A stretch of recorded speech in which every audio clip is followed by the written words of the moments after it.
Welcome to this meeting of the Board of Education, ladies and gentlemen. This meeting is being televised live on AACPS TV and streamed on AACPS's YouTube channel. General information and protocols for the meeting are posted on the sign by the doorway as you enter the room. So please make sure you read those if you have not already done so. Ladies and gentlemen, at this time, we'd like to have the invocation. O God, we pray to administer that which is just in all educational policies, being ever mindful of your guidance. Stir us to action with love, wisdom, and understanding. And now, ladies and gentlemen, if we could stand for the Pledge of Allegiance. Pledge of allegiance to the flag of the United States of America, and to the republic which stands one nation, under God, indivisible, with liberty and justice for all.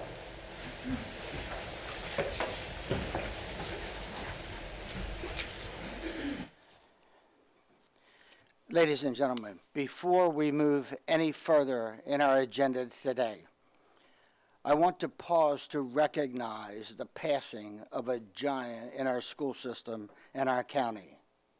Tyson Bennett, who served the Board of Education as its lead counsel for 35 years and was a member of the board for 2 years before that, passed on April the 12th at the age of 74. While no current sitting member of this board served with Tyson, the impact that he had on our school system is felt by each and every one of us every day. At this time, I'd like to ask Dr. Alata, who worked with Tyson for 12 years, to offer a few thoughts. Dr. Alata.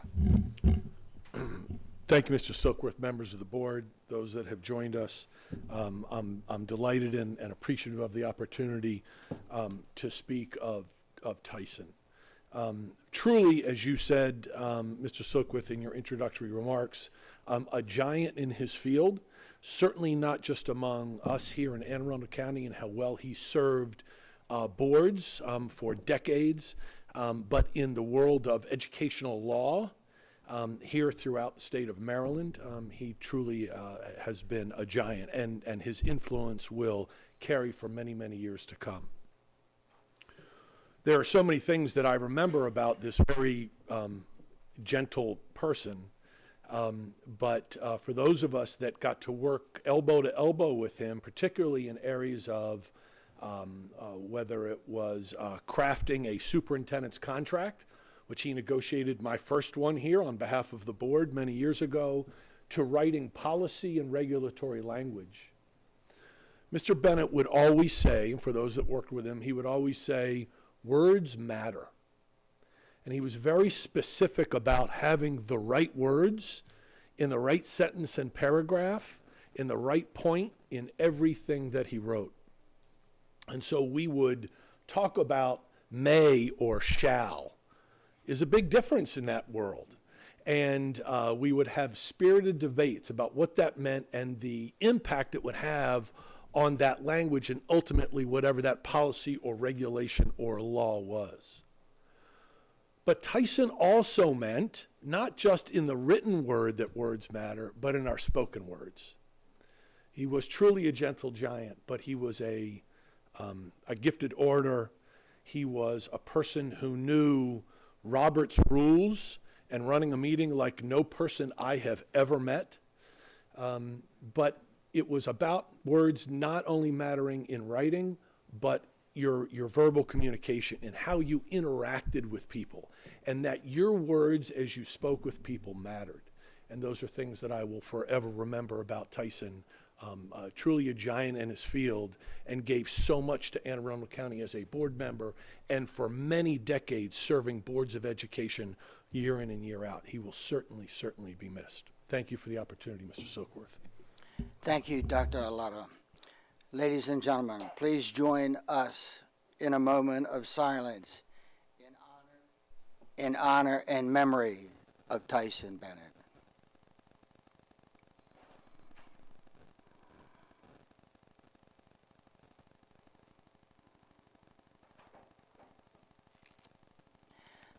Thank you.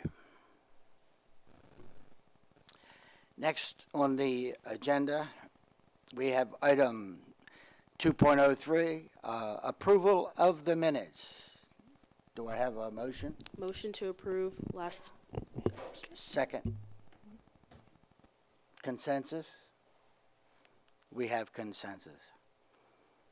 Okay, we'll move on to item 2.04, which is to establish the agenda order. Motion to move 5.05 class report to 2.09.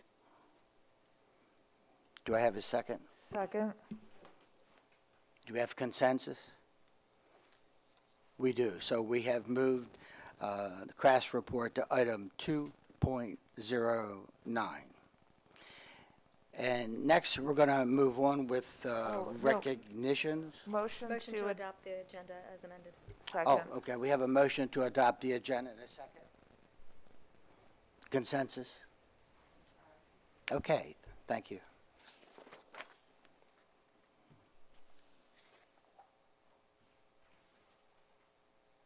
We're moving on to item 2.05, recognitions. And I do have one at this time.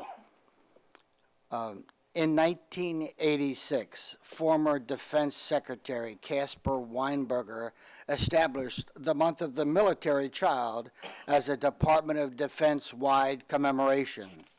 The entire month of April is designated as this.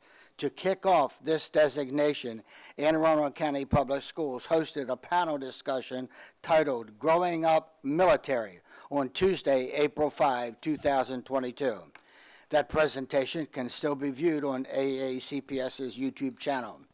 As you can see, we are honoring our military-connected students by wearing purple today in support of Purple Up for Military Kids.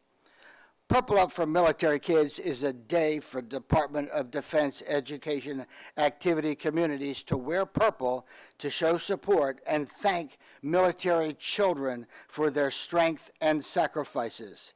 There's a tradition in the military referring to the color purple.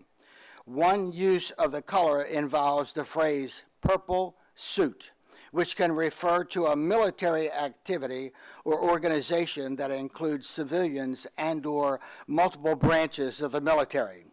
Purple indicates that all branches of the military are supported. All the service colors are represented, including Air Force blue, Army green, Navy blue, Marine red, and Coast Guard blue, said to combine for the mutual benefit of all into the color purple. There's an emphasis in the United States military culture on the total force, the whole person concept, and similarly themed philosophies that hold that troops, their families, and their extended families are more than the sum of their parts. The notion of the total force should rightfully include families, as they are the lifeline between military service, especially overseas, and the individual officers or enlisted members. Ladies and gentlemen, we thank our active military veterans, their families, and especially their children for the many sacrifices that they make and have made to our country and will make in the future. Thank you.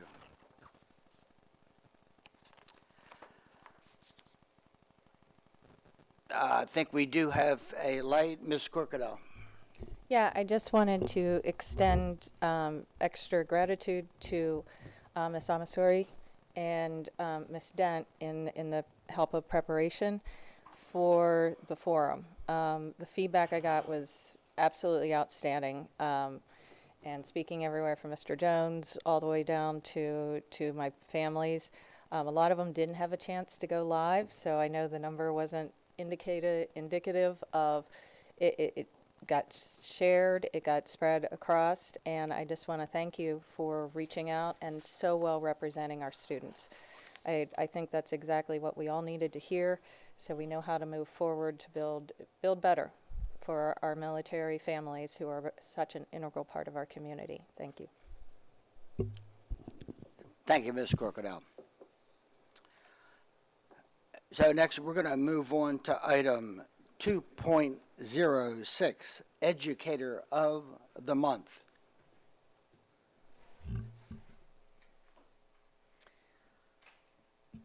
Today, the board awards its April 2022 Educator of the Month to Signature Program Facilitator, Miss Rebecca Hogan. Ms. Hogan has been the Signature Program Facilitator for 5 years. In that time, she has brought focus and intention to the signature within Annapolis High School. She has been an integral part of the school's professional development program and used that medium to work closely with teachers to infuse change engineering within instruction. Under her leadership, every junior participates in resume writing and mock interview with a community partner. The business partnerships she has developed have grown exponentially and connected students to a wide array of careers and internships through the annual career fair that she has instituted. Ms. Hogan took an existing program, the Lynx Leadership Academy, and recruited more young women to the program, which meets monthly with community businesswomen, exposing the students to mentors and leadership opportunities. In the past year, she has partnered with our AVID program to produce a quarterly newsletter which highlights students and staff of Annapolis High and their achievements within AVID and change engineering. Ms. Hogan promotes positive changes in the growth of her students and staff, and she makes outstanding contributions to Annapolis High School and its community. It's often easy to say that you want to lead a program with energy and by fostering positive relationships with students, colleagues, and community stakeholders. It's challenging to do just that every single day, and yet that is what Ms. Hogan does at Annapolis High School. Her energy is contagious, and she is always willing to go out of her way to help a colleague in need. Her high degree of professionalism and dedication to Annapolis High School is invaluable. Ms. Hogan, the Board of Education is proud to award you today as the April 2022 Educator of the Month. Congratulations.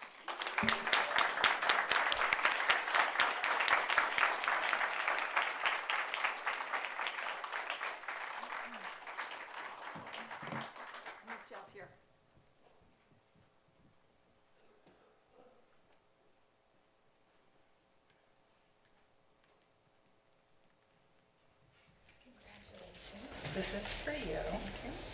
And we'll give you the write-up so you can see all the wonderful things that were written about you. And here's your certificate. Thank you.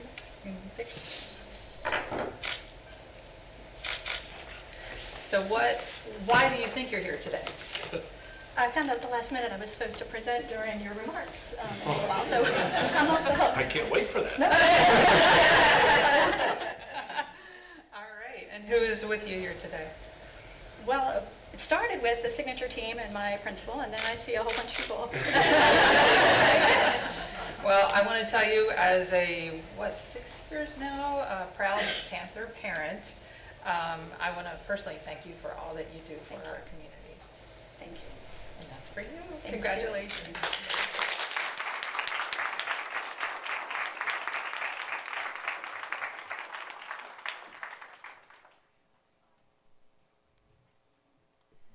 And now, item 2.07, Employee of the Month. Our Employee of the Month for April 2022 has always been an exceptional employee in the area of supporting technology at Crofton Elementary. However, during the pandemic, Kim Ward went above and beyond to support the school, the staff, and the students with technology needs, repairs, and disbursement. Each time Ms. Ward completes a task, it's done with clear directions, efficiency, and expertise. She continues to support Crofton Elementary School even on the days when she may be assigned to another school. Bottom line is her commitment and dedication to Crofton Elementary School is obvious. Ms. Ward is always willing to support the teachers and her fellow staff members as well as students with any duty or task related to technology. When she doesn't have the answer to a question, she researches the answer, or provides the name of the resource person that can provide support to our needs. Then, she carefully creates a document that's easy to read and follow along with for future use.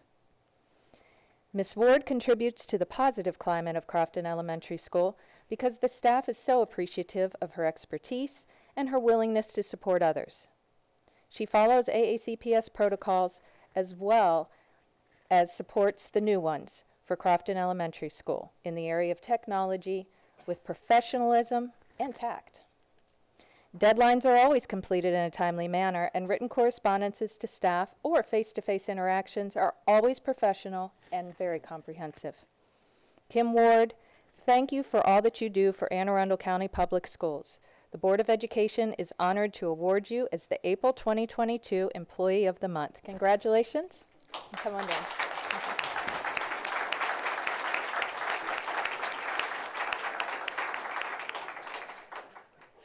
Yeah, you do. Come on up.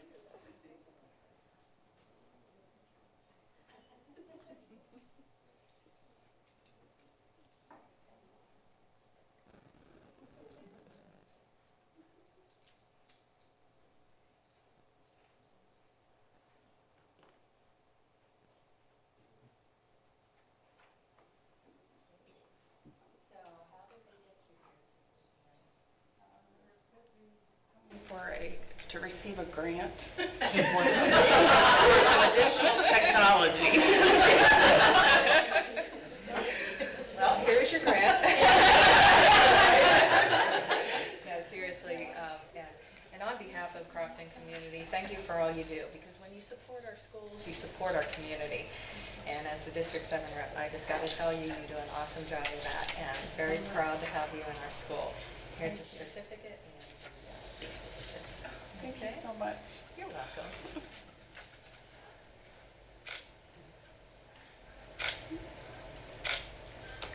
Okay, and is there anybody with you that you'd like to recognize?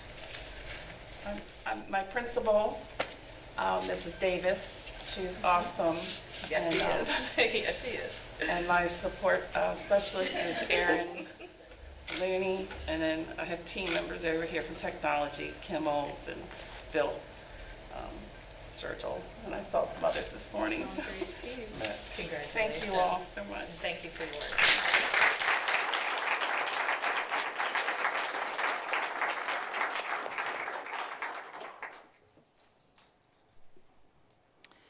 Next, we have item 2.08, Volunteer of the Month.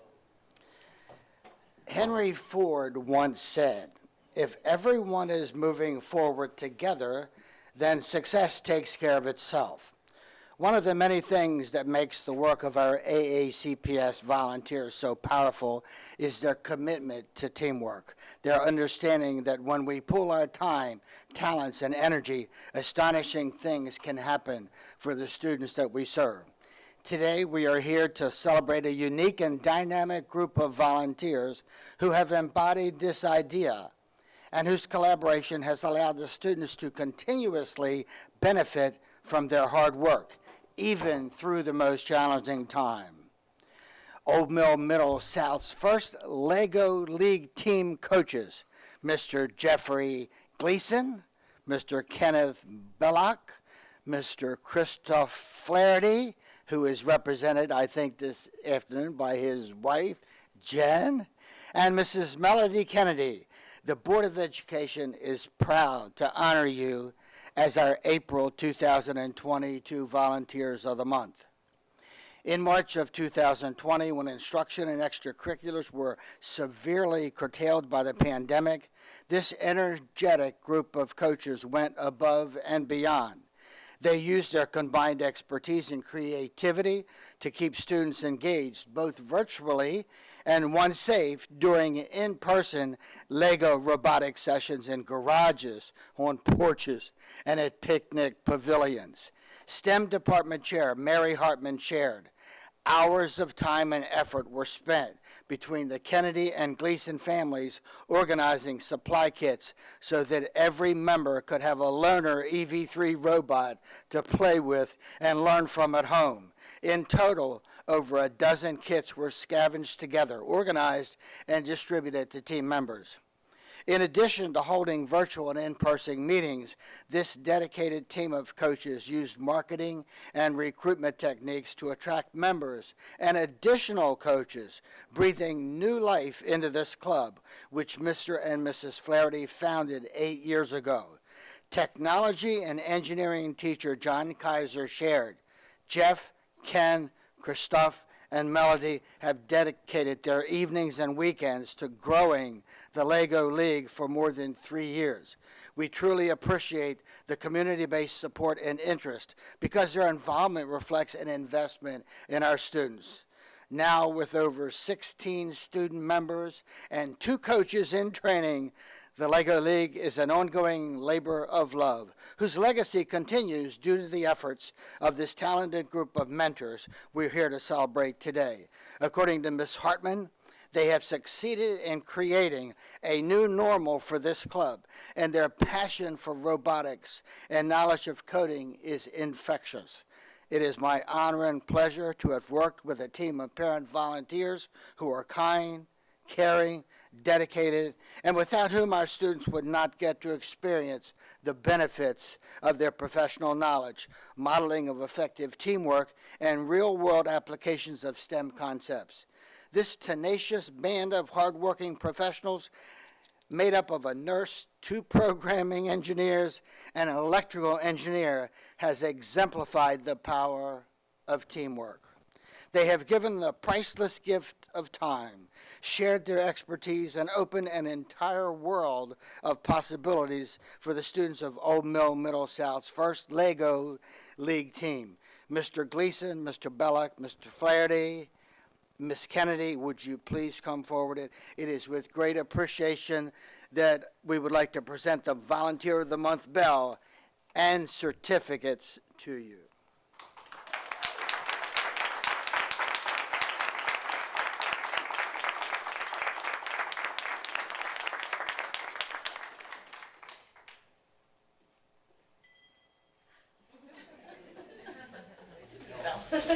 I'm gonna let the current parent mentor coaches. Go ahead. Right on top.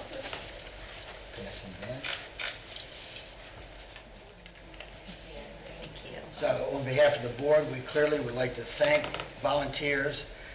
It is an amazing accomplishment what they have done, and I do what I do for the kids. They do what they do for the kids. So why did you all think you were here? Well, Mrs. Hartman told us the truth. It's hard to surprise us. I have to say, Ms. Hartman is wonderful. Without her, none of us could come together. Yep. We couldn't have had this team. So thank you so much for all that you do. Yes. And thank you all so much for all that you do.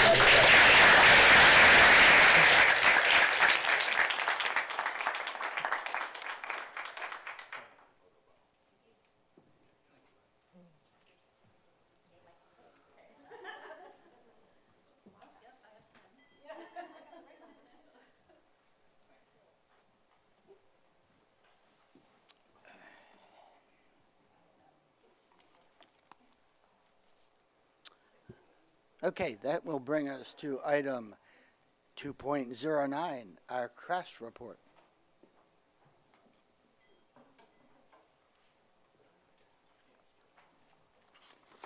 Thank you, Boomy and the board, understanding this afternoon. Good afternoon, Vice President Silkworth, members of the board, and Dr. Arlato. My name is Fletcher Port. My pronouns are he, him. I'm a senior at Severna Park High School, and I have the privilege of serving as the CRAS Secretary of Education for the 2021 to 2022 school year. We hope everyone had a nice and restful spring break and have returned to the fourth quarter ready to learn. On March 16th, the CRAS Constitution and bylaw amendments were ratified.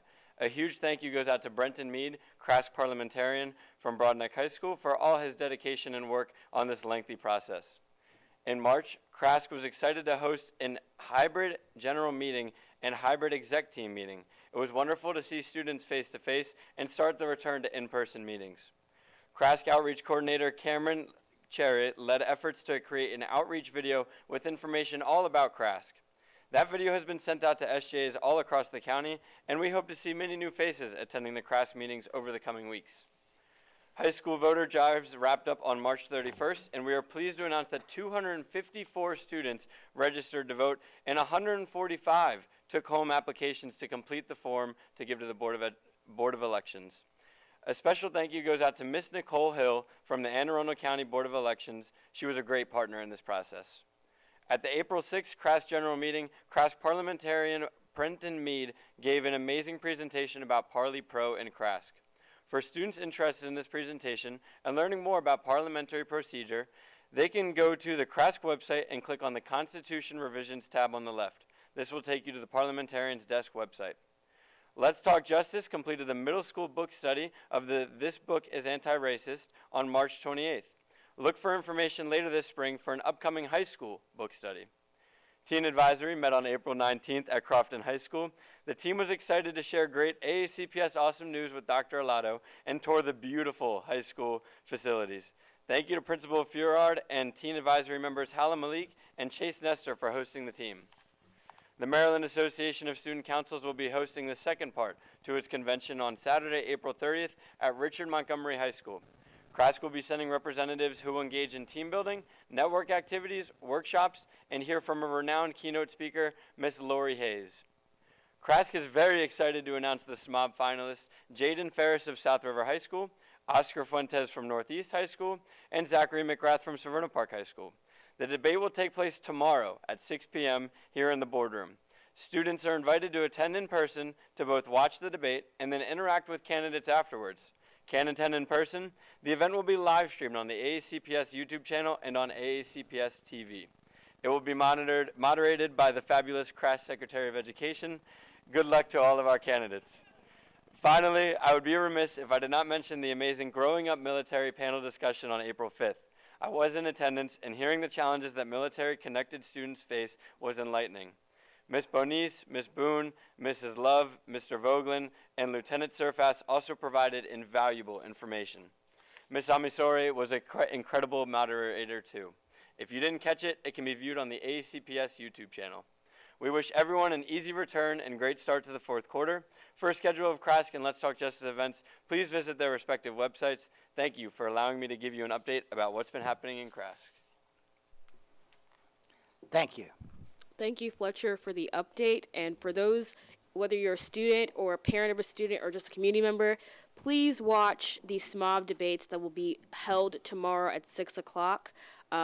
It's a little weird I feel like I just got on the board and now they're trying to kick me out, but it's really, really nice to see three bright young men who are eager to take up this position.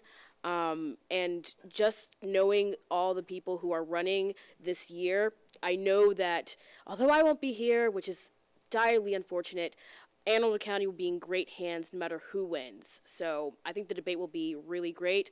Obviously, Fletcher will be moderating, so it can't go too wrong. And I just wish good luck to Oscar, Zach, and Jaden on what might be the start of their time in this boardroom. Thank you, Ms. Amasori. So next we're going to be moving on to public comments. No, we're going to break. We're going to break for the photos. Oh, okay. Yeah, ladies and gentlemen, we're going to take a few minutes break for some photos. And, okay.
So, welcome back, ladies and gentlemen. We're now at the public comment portion of our meeting today. Speakers will be allotted 2 minutes each and may not allocate their time to others. The yellow light below us will shine when you have 30 seconds remaining. The red light below me will shine and you will hear a tone when your time has expired. The board asks that comments remain civil and appropriate for the various audiences that may be watching or viewing this meeting. Student-specific and personnel matters are confidential and cannot be discussed in this forum. Please speak only on the topic which you signed up to speak. It is not the board's general practice to engage in question and answer session with speakers. For the record, please give your name before speaking. Handouts should be given to the board assistant. At this time, I'd like to call up Keisha Dortch and Rachel Stafford.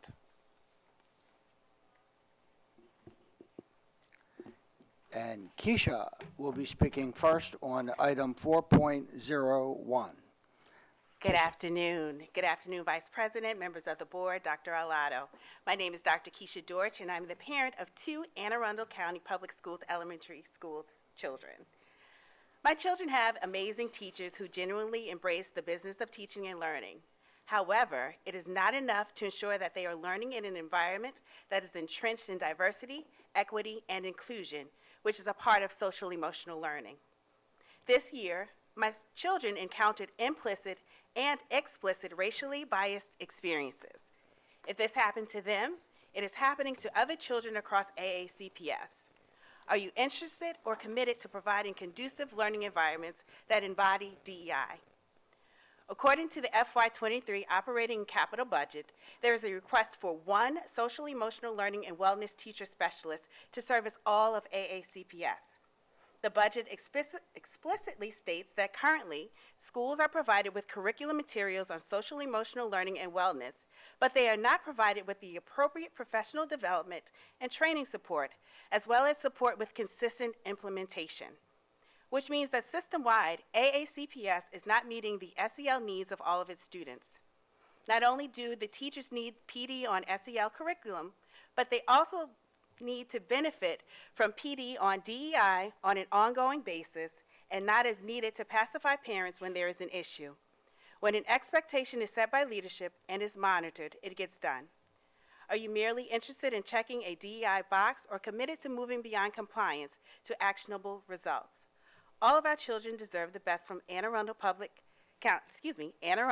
Public Schools. Let's work together to commit, accept no excuses, and get results. Thank you. I believe you've also signed up to speak on item 4.02. Absolutely. Thank you for allowing me to continue. Our young scholars are impressionable and need to have positive interactions with a diverse group of individuals to broaden their perspectives and appreciation for diversity. Instead of just a display of posters of diverse artists, authors, scientists, mathematicians, musicians, inventors, and innovators in classrooms, hallways, and offices so that students and teachers see themselves in the topics of study as written in the strategic plan, our students need to experience an increase in self-efficacy and representation in the classroom and leadership positions in AACPS. The workforce demographics vastly misalign with AACPS student demographics. While white students have instructors who look like them, all other students are not afforded the same rate of representation and self-efficacy in the classroom and within leadership roles. It is the mission of HR to recruit and retain a talented, qualified, and diverse workforce to support AACPS's strategic initiatives, including academic achievement, safe and supportive learning environments, and a highly qualified, diverse workforce. Therefore, I expect AACPS to increase the recruiting efforts for a diverse workforce that provides direct instruction to students. If a diverse workforce is part of the mission, there needs to be additional recruiting specialists with a diversity focus and not just one individual who canvasses HBCUs in search of prospective teachers. The SY23 operating budget only requests 1 additional recruiter staffing specialist, and diversity is not the focus. Also, if salary seems to be one of the barriers preventing teachers from diverse backgrounds from coming to AACPS, then find a way to increase the salaries. One may wonder if this is intentional to keep your current demographics. Thank you so much for your time and attention. Again, let's continue to work together. Let's commit, accept no excuses, and get results. Thank you. Our next speaker, speaking on item 4.02, Rachel Stafford. Ms. Stafford. Good afternoon. Hi, my name is Rachel Stafford. I'm the mother of a third grader at Nantucket Elementary. I'm here today to provide a parent's perspective on the current efforts related to developing this diverse, highly qualified workforce, 4.02. The current system's not working. For example, at Nantucket in 2018, the workforce included 63 staff persons, of which one was an African-American teacher. That is 0.01% of its population. Over the last 4 years, I have had repeated conversations with our principal about this issue. It is our annual conversation that we have. There have been efforts made to increase the number of teachers, but they are not classroom-based. Since then, we have actually only had 2 additional teachers added that have been of color. The Office of Workforce Diversity needs to update its approach to recruiting in 2 ways. One, recruitment. We need to expand from just doing job fairs to also doing hiring fairs.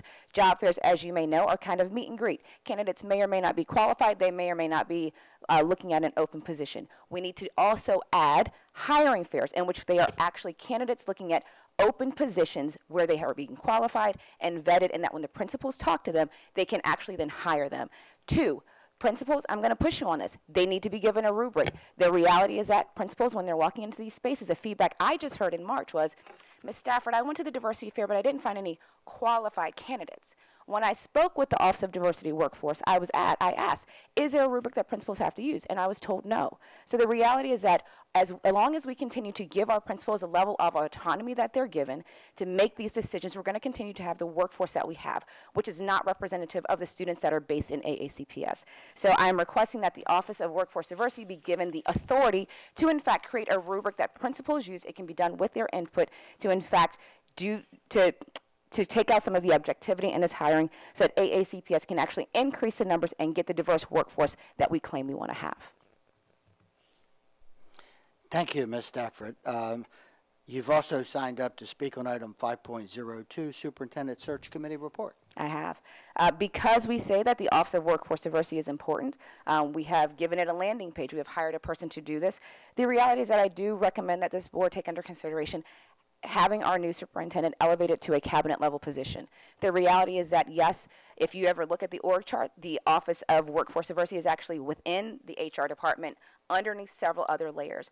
The reality is at that table, we need someone that's going to be there to advocate on behalf of diverse issues, whether it comes to budget, whether it comes to hiring, whether it comes to facilities, whatever it is. We need someone at Dr. Alado, whoever is his replacement, that table to be there to advocate on behalf of teachers and on behalf of students.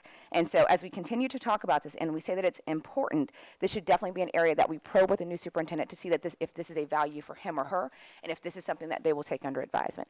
Thank you for your time. It's been a pleasure to be here. I love my school. I love Crofton, but there's more we can do, and so we can't stop now. Thank you. So I do believe that will conclude the public comment. We do not have any virtual comment this afternoon. So we're going to be moving on, ladies and gentlemen, to item 4.01. We have a presentation, Cultivating Communities of Wellness.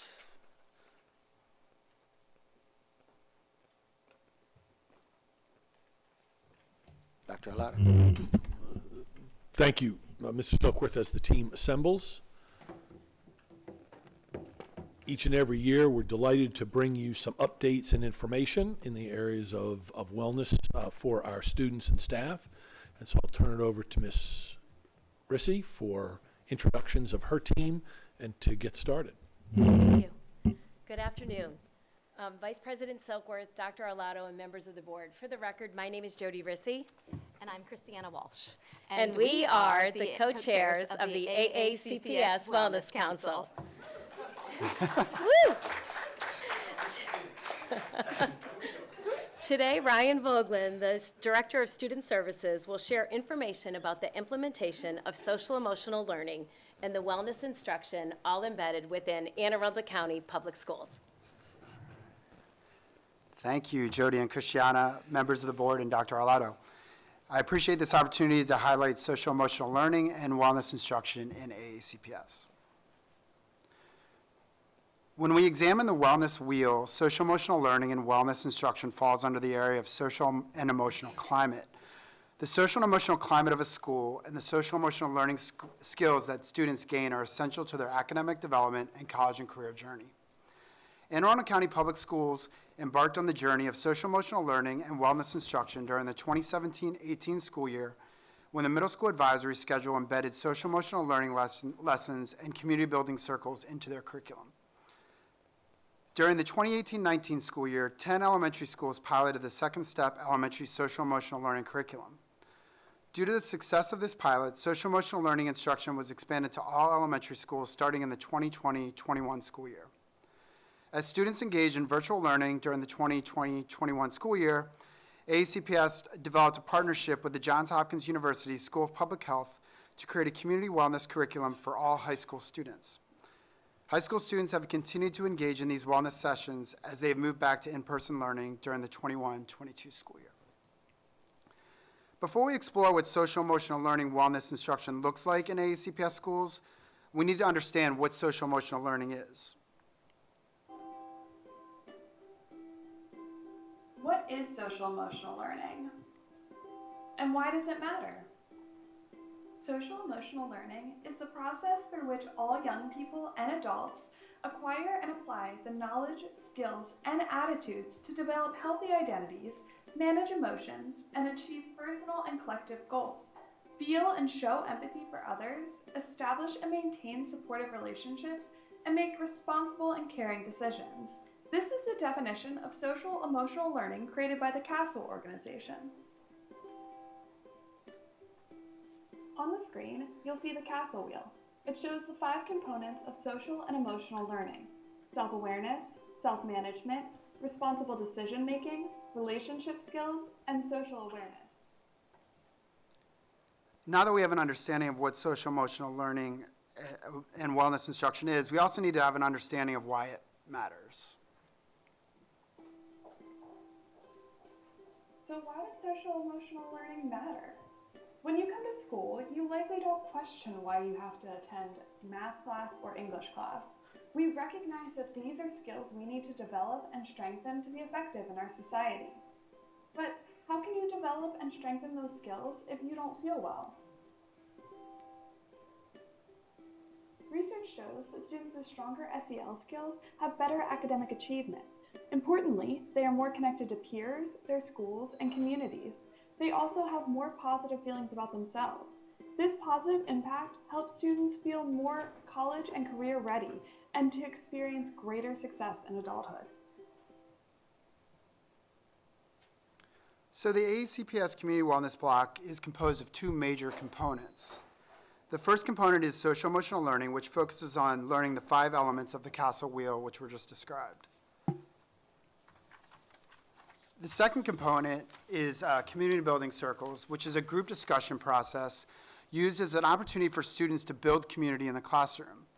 These 2 elements complement each other by teaching the skills in social emotional learning instruction while putting these skills into practice during community building circles. Currently, social emotional learning and wellness instruction is part of the AACPS schedule. In pre-K, it is taught through the Second Step Early Learner Social Emotional Learning Program 1 time per week. In elementary school, it is taught through the Second Step Digital K-5 Social Emotional Learning Curriculum 1 to 2 times per week during community wellness. In middle school, it is taught through the Second Step Digital 6 through 8 Social Emotional Learning Curriculum 1 to 2 times per week during advisory. And in high school, it is taught through wellness lessons created by the Johns Hopkins University School of Public Health 1 time per week during the community wellness block. So pre-K students are taught lessons falling into 5 units, which include skills for learning, empathy, emotion management,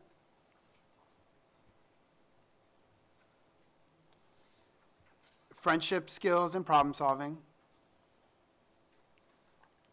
and transitioning to kindergarten.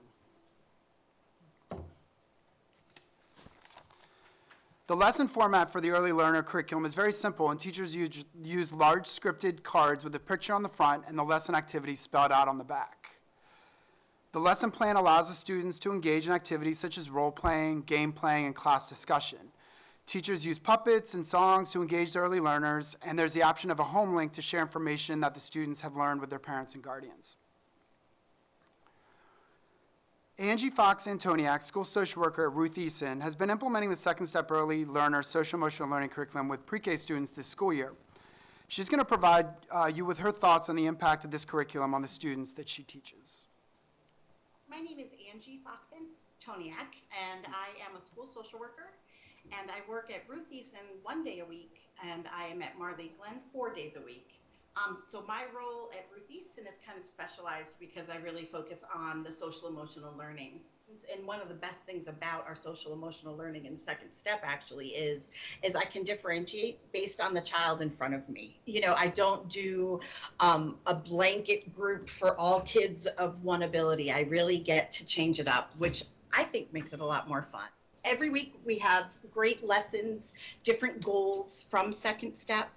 For example, we started this year with, classroom rules and what it's like to be a classroom, to come together. And one of my favorites at the beginning was, welcoming people. How do we welcome each other? And so now when a new person comes in the room, when Miss Angie's there, we all say hi and welcome and practice our waving. To give the kids a sense of this community within their little classroom, which is so important. And the teachers are right on board and are amazing. At Ruth Eason itself, we have such an incredible group of students with such a range of skills and creativity and styles that I am not faking this smile because I'm sitting here thinking of the kids in the group that we do. And it literally is one of the favorite parts of my day, always. I get to do it twice a week right now. And the kids know, and I always tell them when I leave, wow, you guys were the best part of my day. I tell them to kiss their brains, because they have these amazing brains that are doing amazing things. Kindergarten through 5th grade students are taught lessons falling into 4 units, which include growth mindset and goal setting, emotion management,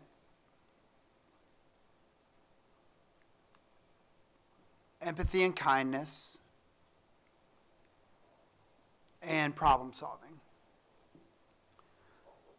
The elementary social emotional learning curriculum through Second Step is on a digital platform, and the teachers typically engage the students in a brain builder, a review of what they've learned in the last lesson, practice on the skill being taught, and they do a check for understanding. Throughout these lessons, elementary students engage in singing, discussion, role-playing to reinforce concepts that they've learned during the lesson. This is just a sample of what the digital platform looks like as the teacher navigates through the lesson with the students.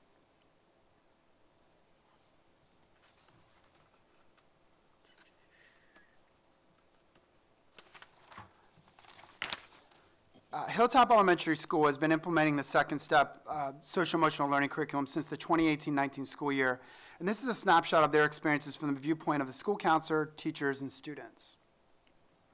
So at Hilltop, teachers are giving time in the day to teach SEL Second Step. This has been part of our instructional schedule for about 4 years now. So during the SEL wellness time, teachers do community circle, Second Step, and Second Step they teach lessons such as problem solving, empathy. They begin with goal setting, growth mindset. They also do a lot with emotional regulation. Teachers also begin the school year with zones of regulation. So teaching SEL through Second Step at Hilltop, it teaches students how to have a solution-oriented approach to solving real-world problems, but in a safe environment. Students are encouraged to grow their social-emotional capacity by engaging in dialogue on strategies that develop coping skills and emotional regulation. So I've always thought social emotional learning is so important, but at a school like Hilltop, many of our students are coming to school without any prior structured learning experiences. They often have really big feelings and aren't sure how to appropriately express them in the school setting. And as I have taught Second Step throughout the years, I've seen a really big growth in the majority of our students in being able to make school appropriate choices, even when they're upset or really angry. I've learned that a lot of people were different because I used to think everybody was the same, and I would get angry at the person if they thought different than me, which is very weird. But then as I was learning more about it, I realized everybody is different in their own way, and that's okay. You do rainbows like this. That helps sometimes. Helps other people be a little bit more calm than usual.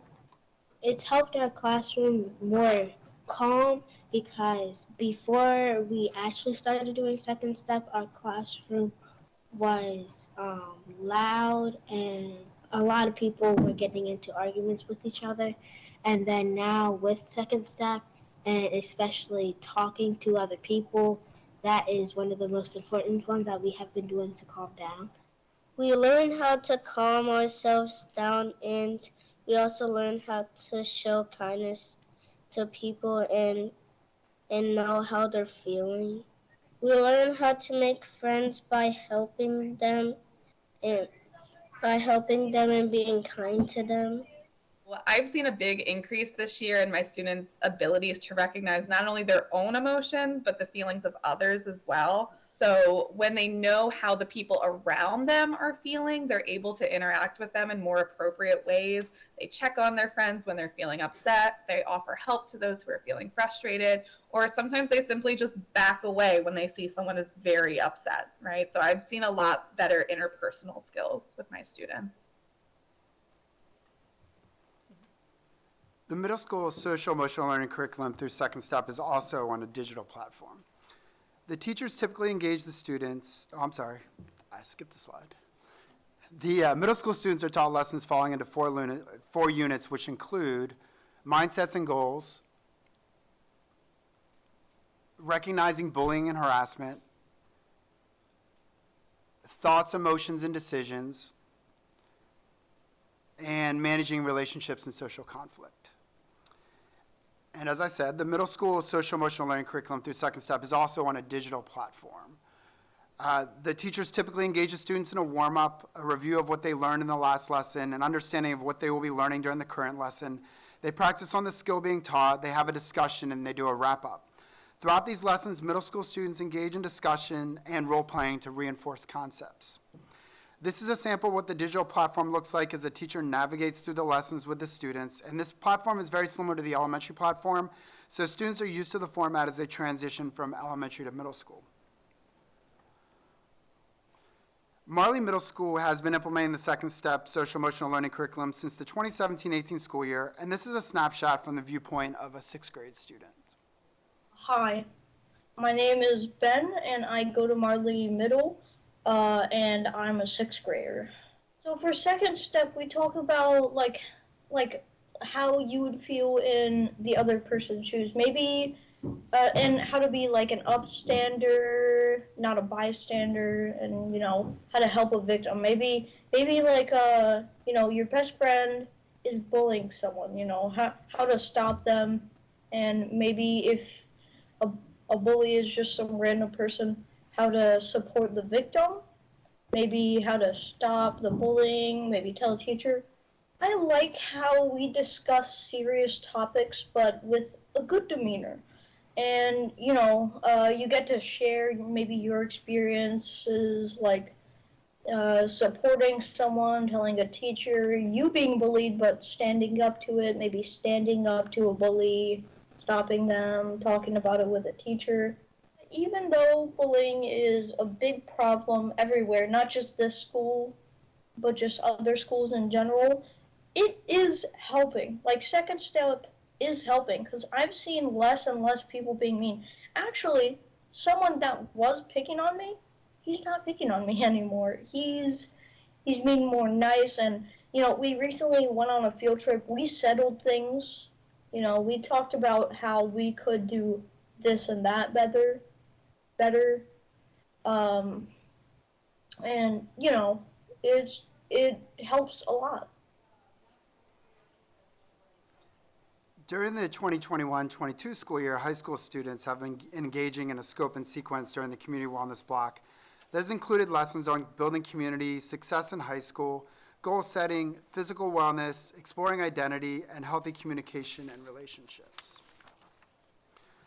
During the 22-23 school year, high school students will be engaging in a scope and sequence during the community wellness block that will include lessons on building community, success in high school, healthy mindset, decision-making and problem-solving, understanding identity, and social justice and advocacy. The high school community wellness curriculum is presented through Google Slides. The teachers typically review the objective of each session, and then they discuss how the topic connects to the ABCs of wellness. They engage in a mindful moment and have turn-in talks and engage in group activities related to the session topic. And then they end the lesson with a practice activity. Throughout these lessons, high school students engage in discussion to reinforce concepts and are encouraged to apply their learning outside of the classroom. Annapolis High School has an excellent wellness program led by their wellness coordinator, Mary Kay Connerton. This video provides you with an understanding of how the community wellness block has positively impacted the students and staff at Annapolis High School. I'm Mary Kay Connerton, and I'm the wellness coordinator over at Annapolis High School. Overall, community wellness is really seen as a value here at the school, and the teachers are involved in making sure that it is done with the most fidelity possible. So AHI created a schedule that would fit our needs, and again, we kind of coined this term Panther Community for that time. And Mondays, we have students analyze their grades and prepare for their week's Panther Hour schedule. And Panther Hour is that block of time where we offer opportunity for incentives, student help, extra help and whatnot, and then clubs and lunch, of course. So Tuesday then is dedicated to our wellness lessons that come from Student Wellness Block. And Wednesday is for our A-High lessons that focus on specific happenings in the building and following our PBIS initiatives and our school improvement plan. And Thursdays and Fridays are dedicated to community building circles and then teacher choice. It's really provided that exposure and the healthy resources that are necessary as they continue to develop and grow in their academic and personal lives. And I mean, with wellness, it's all about that awareness piece, right? So I think it really has just continued to bring it back to having that check-in and making sure that we're doing our best in body and mind. Hello, my name is Wumi. I'm in 11th grade, and I'm the president of the Wellness Club, so I help organize activities that the club needs to do for our events. At Annapolis High School, it really depends on the day because sometimes we have class discussions, sometimes we do circles, like community circles, sometimes we go through lessons that are on the slideshow that connect to Annapolis High School or wellness. Each lesson has like a specific topic for a subject. Sometimes we watch videos or do like mini activities. I think it was about like 2 weeks ago or so, we just covered a topic about cell phone use and how we shouldn't really be on our phone so much, like especially during school, and like all like the negativity from that. We have lessons about like healthy relationships, like what to do in them, what like the good, the positive, and negative sides to relationships. We talked about like self-care, like how to take care of ourselves, and about physical wellness, like getting exercise, going on walks, eating healthy. So we want to continue to embed these lessons and plant these seeds into our students' lives and our staffs. So these are some quotes that will allow you to understand the impact that social emotional learning and wellness instruction in ACPS has had on students and staff.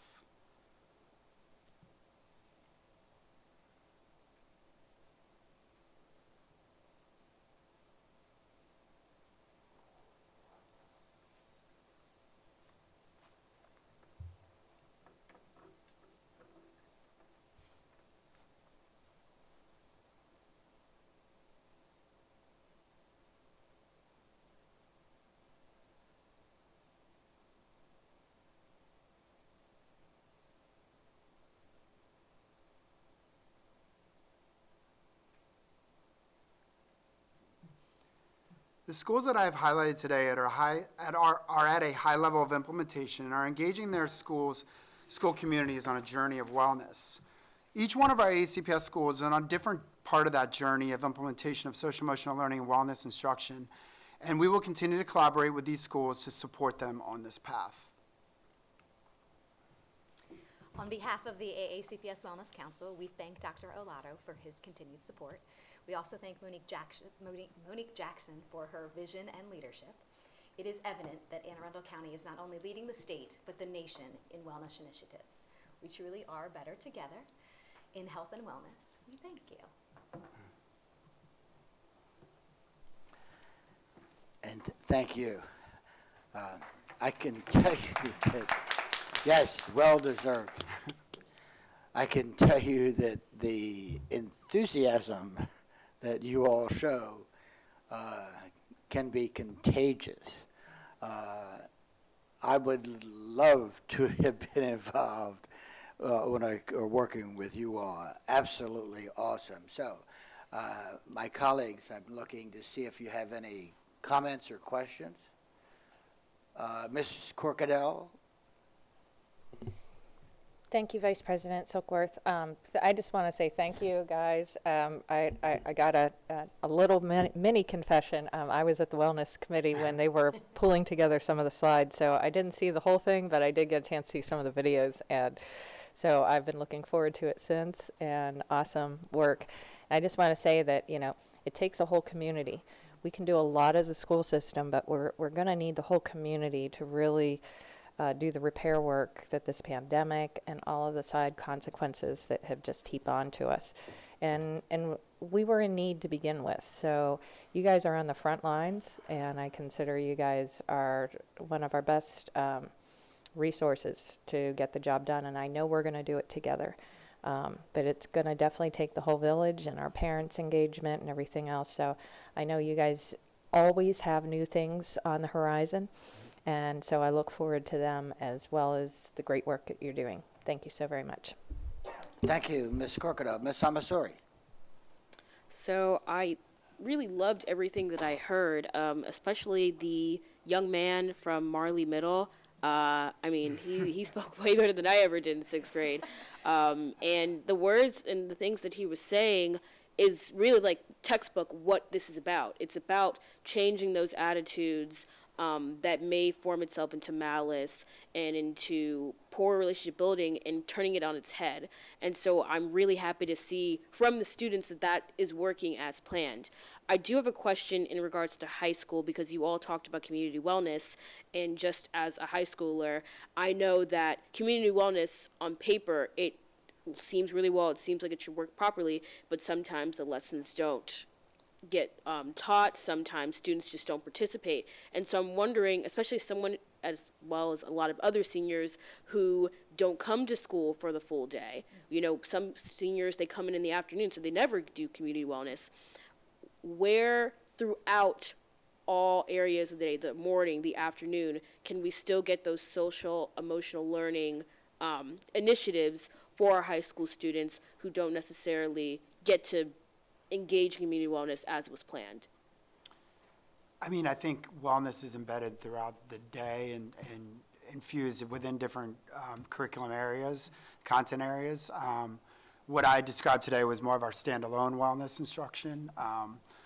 But I don't know if you want to talk about PE initiatives on that or any, yeah. To build upon what Ryan was saying there, I think it is embedded within different curriculums, some more so than others. Obviously, in health education and physical education, we focus on interactions, collaboration, teamwork, social emotional health as well. To try to answer your question, you know that community wellness block is a designated time in the day. So where it is placed will be depicted by when a student has arriving at school. But I think we have really tried to develop a schedule that provides those opportunities throughout the day. So in addition to the wellness block, an advisory time, the pride period, so to say.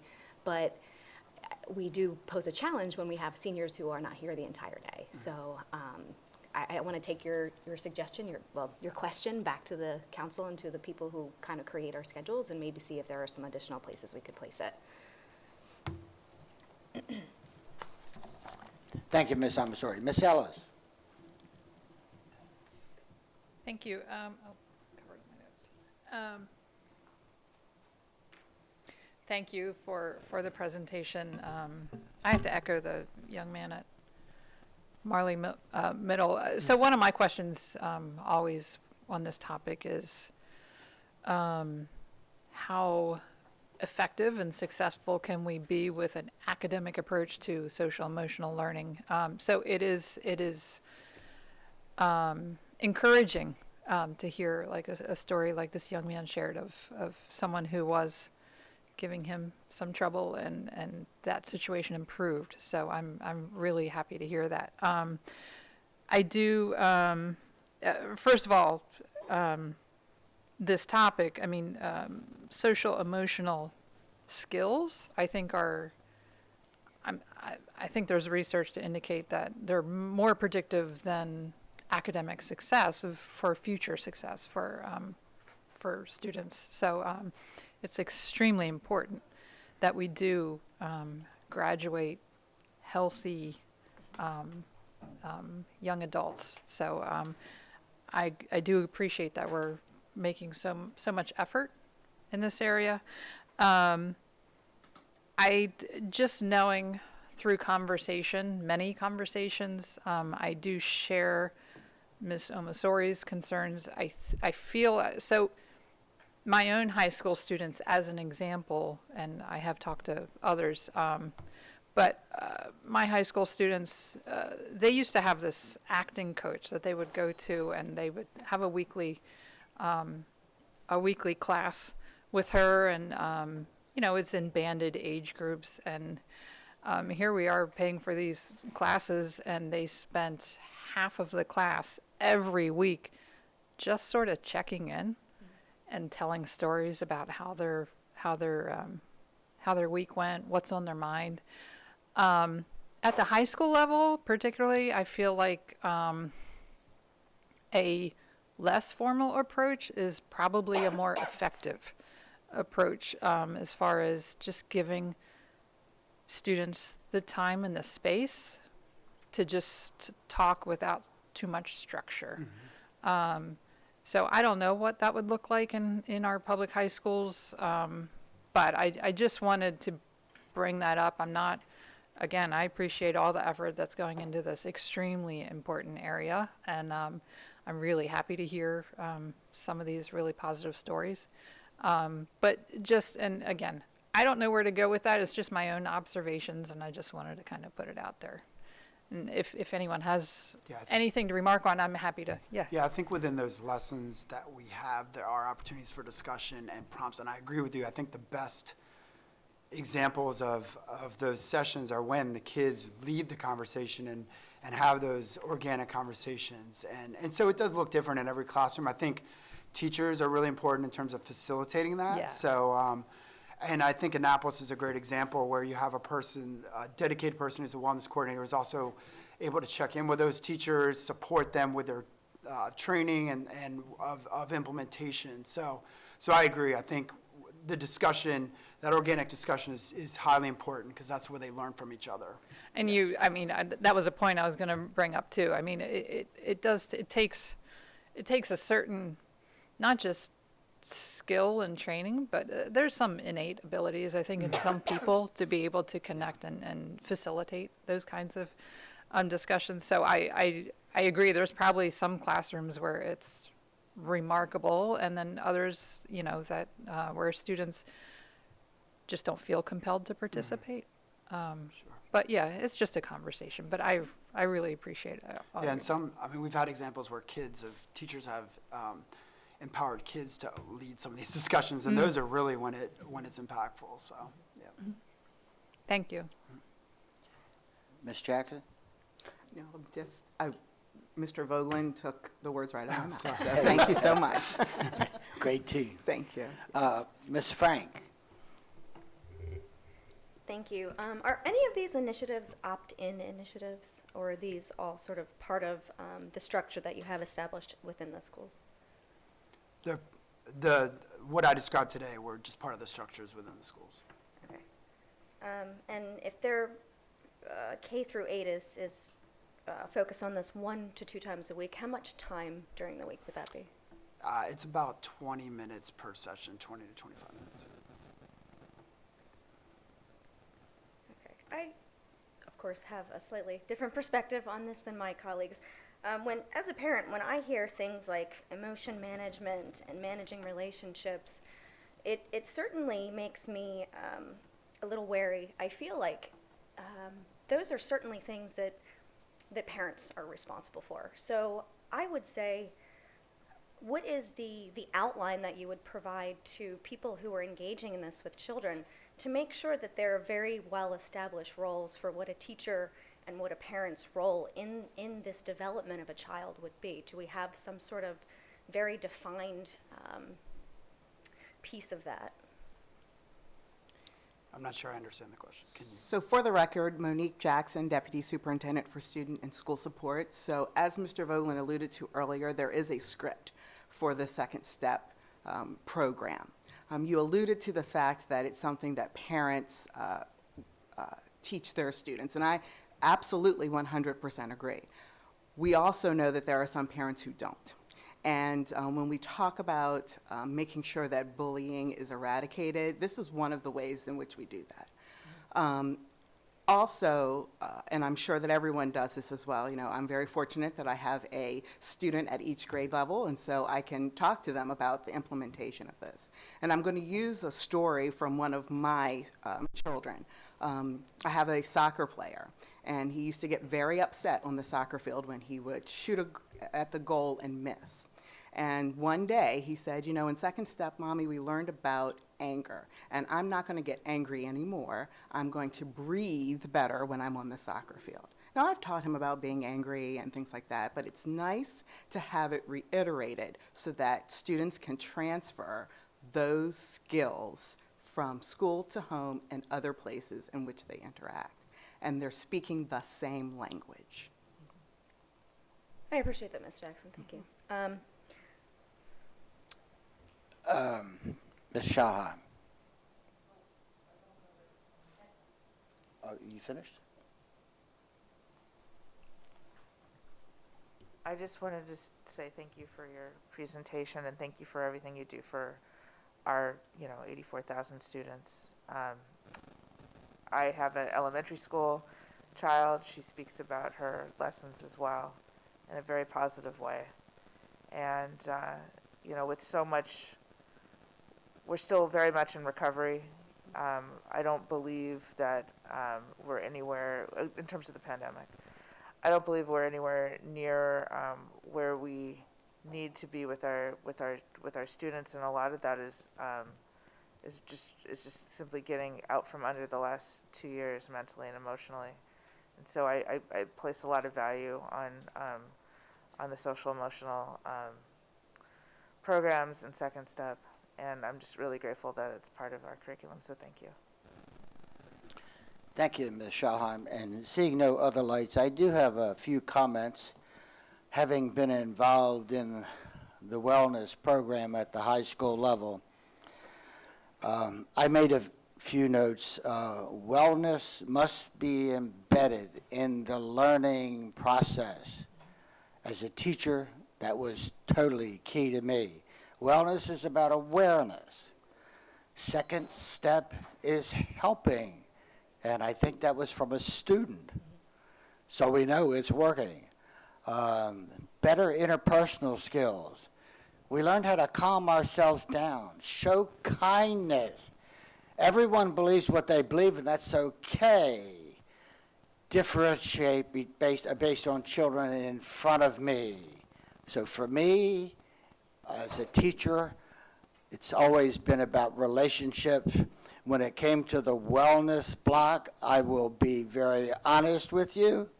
I did not always follow everything that was provided, but what I did do is I used it as the framework to be able to make sure that what I did impacted the kids, because they're the students that I know. And in response to the question about the parents being responsible, certainly they are.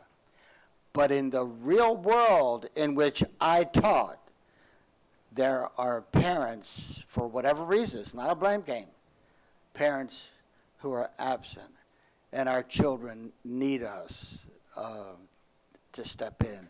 The wellness program, it's awesome. You guys are awesome. Thank you so much. Dr. Alada, any final comments? Well, I think we'll have to go back to one of your last evaluations to see why you were not implementing the program with fidelity. But that's that might be tricky now that you've retired. Framework. But I will. Framework. I think it's an important, really important conversation, and it certainly connects to some of the comments that we had during public comment around professional development. This is important work. And Mrs. Ellis used the term, it's very academic oriented, as opposed to, and I'm going to use my words, free flowing, right? Building those relationships with kids. So the programming has to start where we are professionals, and we're academics, right? We are teaching and learning with our children, and that's where the comfortability is for our teachers, right? Not everybody's going to be comfortable wrapping their arms around the kids and building those relationships, but that's important beyond that. So the lessons give us structure, and they give us structure in research-based practices and teaching students how to interact at school. And you're absolutely right. We have parents that need to, Mrs. Frank, be doing more about raising their children, to use my words, not yours. But we have an obligation to teach kids how to do school.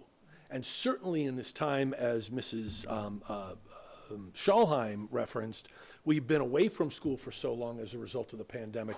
We need to reteach some of our students how to interact with, how to share and play and collaborate at the schoolhouse level. And so I think all those things are important. But going back to an earlier point about professional development, we need more time. This is important work, but we need more time to do professional development. Whether it's in DEI training with our staff, whether it is in content and learning skills and classroom skills, or certainly as we are presenting health and wellness to our students, professional development is something that is really needed so that we can reach our staff and they can better reach our students. So thank you for the opportunity. Thank you, Dr. Alada. And once again, thank you. You guys are awesome.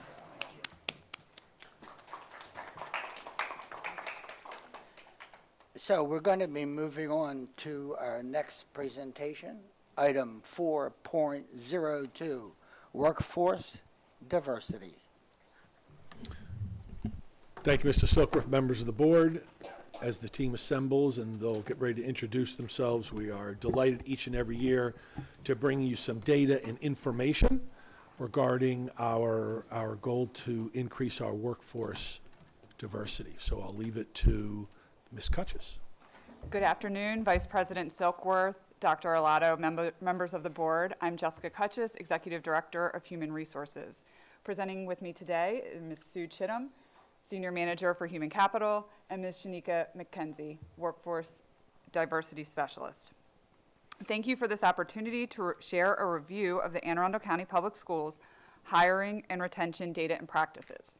During this presentation, we will provide an overview on the efforts related to the recruitment and retention of educators in our school system.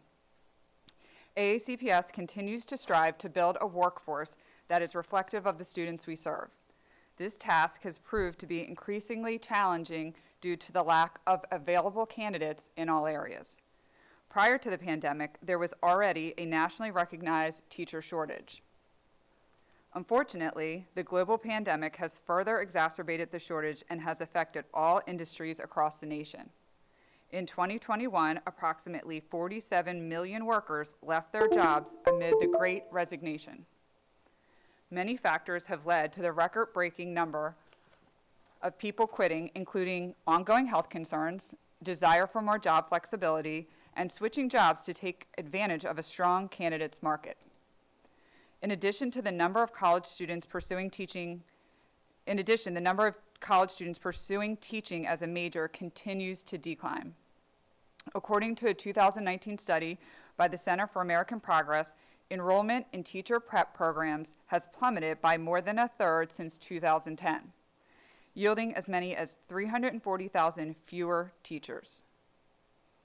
This shortage was made worse during the pandemic as federal data shows that American public schools have 567,000 fewer educators than they did pre-pandemic.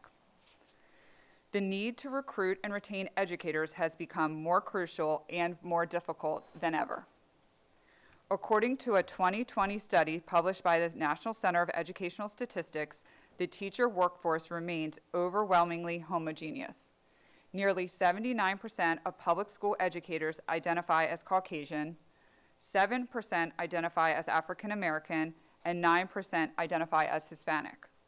Only 76% of African American college students who pursue education as a major actually go into teaching as a career. This is in comparison to 95% of Caucasian students. Despite these challenges, we remain steadfast in our goals and continue to look for innovative ways to tackle these issues. During the 2021-2022 hiring season, AACPS took several steps to adapt to the challenges presented by the current environment. As a result, we continue to make progress in our goal to increase the diversity of our teacher workforce, and we will share some of our successes with you today. As of October 8th, 2021, AACPS hired 640 Unit 1 employees for teaching positions. This is a 10% increase in the number of teachers hired versus that same time last year. It is also worth noting that 35 were AACPS employees working in other capacities who became certified teachers.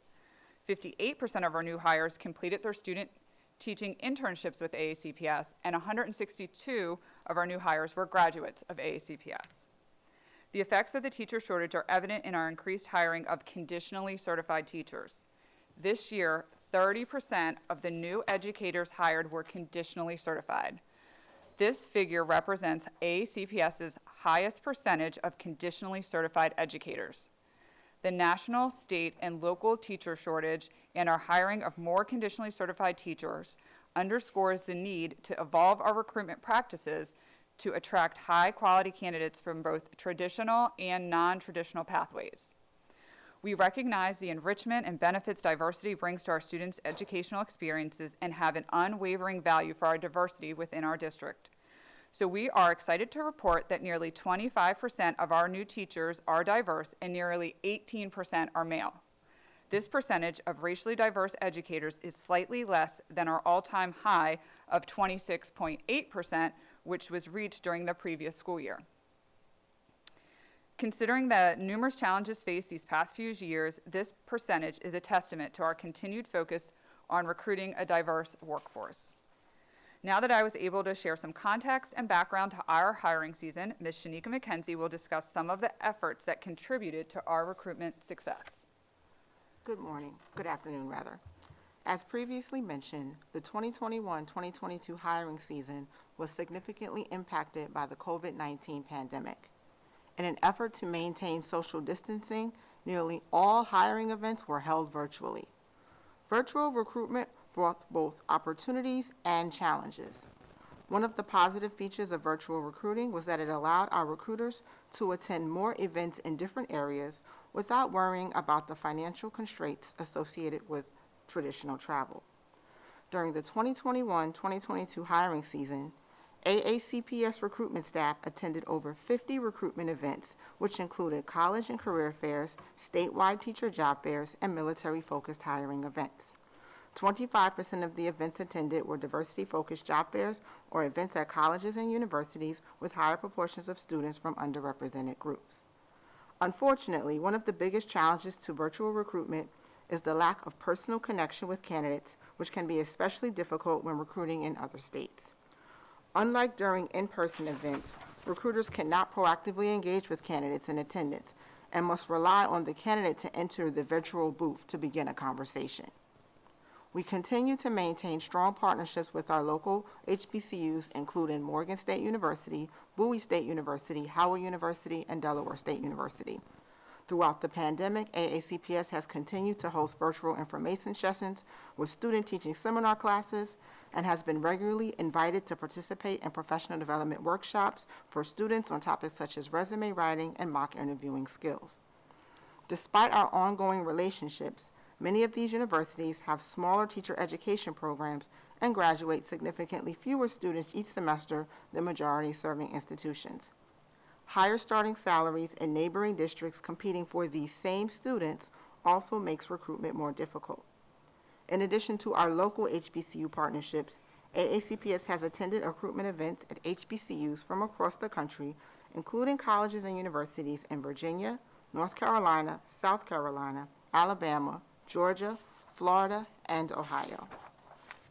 As we continue to face an unprecedented teacher shortage, the early identification of highly qualified candidates for open contracts is essential in attracting high-quality, diverse applicants who are sought after by multiple school districts. During the 2021-2022 recruitment season, AACPS extended 76 open contracts to strong candidates to secure their employment with our district. This is less than one-third of the open contracts that were offered during the previous hiring season, when 296 were extended, and underscores the challenges faced during the pandemic.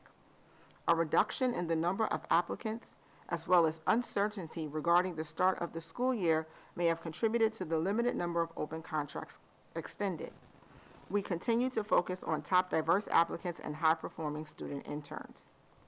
53 of the candidates who were offered open contracts accepted positions with AACPS, compared to 181 the previous year. Although fewer open contracts were extended during the 2021-2022 hiring season, the acceptance rate was nearly 70%, compared to 61% during the previous year.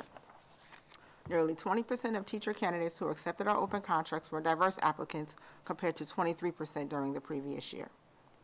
Although HR representatives continue to proactively reach out to principals to help identify highly qualified student interns and offer open contracts, we have seen a decrease in the number of student teachers placed in our schools over the past 2 years. This decrease is likely due to fewer students enrolling in teacher education programs. Our HR recruiters continue to host virtual professional development opportunities for AACPS interns and meet virtually with interns to answer questions that they have regarding our school district. Our annual Teacher Diversity Job Fair has been hosted as a virtual event for the past 2 years. Using the virtual job fair platform Brazen, AACPS schools were able to create virtual booths where they could share information about their school and engage in conversations with prospective applicants. The Brazen platform allows school representatives to talk with candidates via text-based chat, audio, and video chats. Over 180 candidates participated in our 2021 virtual job fair, a figure that is comparable to attendance at our 2020 in-person event. In addition, AACPS found that the percentage of registrants who actually attended the event increased over the past 2 years to nearly 90%, compared to roughly 80% for in-person job fairs. Teachers eligible to attend our diversity job fair must fall into one of the following 3 categories: professionally certified educators from underrepresented racial and ethnic groups, male educators professionally certified in elementary or early childhood education, educators of all races who are certified in hard-to-fill areas. 79 of the candidates who attended our 2021 job fair were ultimately hired. Our 2022 Teacher Diversity Job Fair was held on Saturday, March 5th, and it was attended by 140 teacher applicants. Unfortunately, due to travel restrictions, AACPS was unable to travel to Puerto Rico in 2021 for our annual hiring event. However, several virtual information sessions were held to encourage qualified applicants to consider opportunities with our school system. We are excited that the reduction in COVID-19 cases and the lifting of many pandemic-related restrictions will allow AACPS to host our 5th hiring event in Puerto Rico this May. AACPS developed numerous strategies to reach candidates during the pandemic. Our recruiters actively reached out to schools to offer phone and virtual interviews to candidates. In addition, AACPS has hosted several virtual information sessions called Teach Tuesdays to provide applicants with an opportunity to learn more about our district and have their questions answered. Our Teach Tuesday panel members included HR recruiters, Right Start advisors, and principals, who were able to share pertinent information about our school system and the professional supports offered to teachers. AACPS has hosted 8 Teach Tuesday virtual recruitment events since the spring of 2021 and reached over 100 potential applicants. During the summer of 2021, AACPS also hosted a virtual diversity networking event for candidates who completed the application process and were eligible to be hired by our schools. Candidates were able to converse with principals who had current vacancies during this 1-hour meet and greet style event. 24 candidates and 13 schools participated in the virtual event, which was also hosted using the Brazen platform.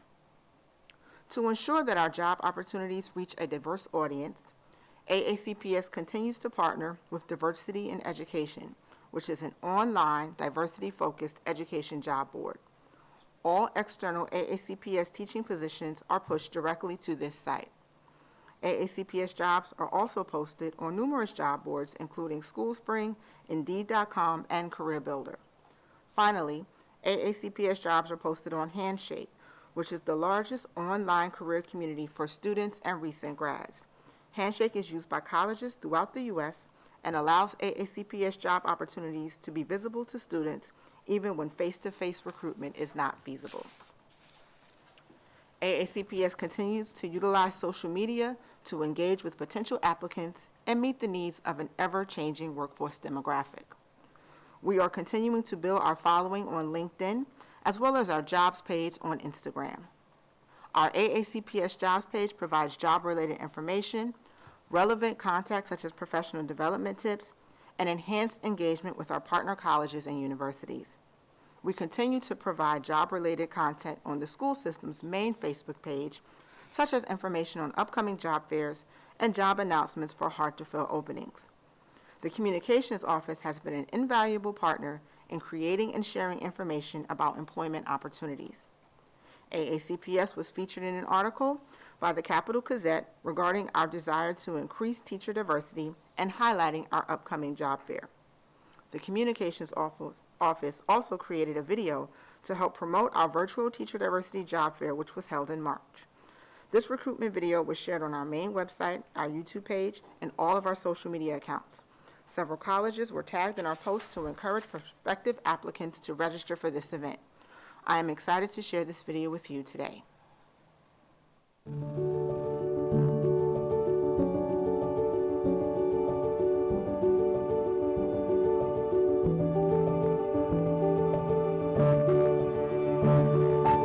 Anne Arundel County Public Schools is the 4th largest school system in Maryland and one of the 40 largest in the United States. We offer cutting-edge curriculum and expansive opportunities to students in more than 130 facilities. From the scenic shores of the Chesapeake Bay to the close proximity to Baltimore and Washington, D.C., our county offers a wealth of experiences as diverse as our students and employees. We have everything you could want, and we want you to be a part of our AACPS family. As an educator and aspiring leader, Anne Arundel County Public Schools has provided me countless opportunities to learn and grow. Last summer, I had the opportunity to collaborate in an impactful learning and development workshop that focused on unity and teaching tolerance. Through professional development and collaboration, I feel confident in delivering quality, culturally responsive instruction that leads to student success. Our annual Teacher Diversity Job Fair provides educators interested in careers with Anne Arundel County Public Schools the opportunity to talk directly with key school system officials and principals. It's a chance to see and hear about what we have to offer, what you can offer our students, and how you can help make us an even better school system than we are today. This year's fair will be held virtually and is set for March 5, 2022. Registration can be found at www.aacps.org/diversityjobfair. Don't miss the chance to join our AACPS Awesome Team and create better futures for all of our students. We'll see you at the fair.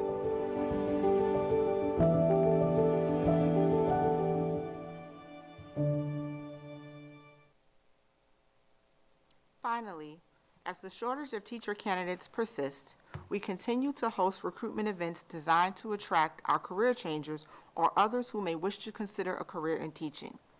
Our So You Think You Can Teach Career Changes workshops were also moved to a virtual format.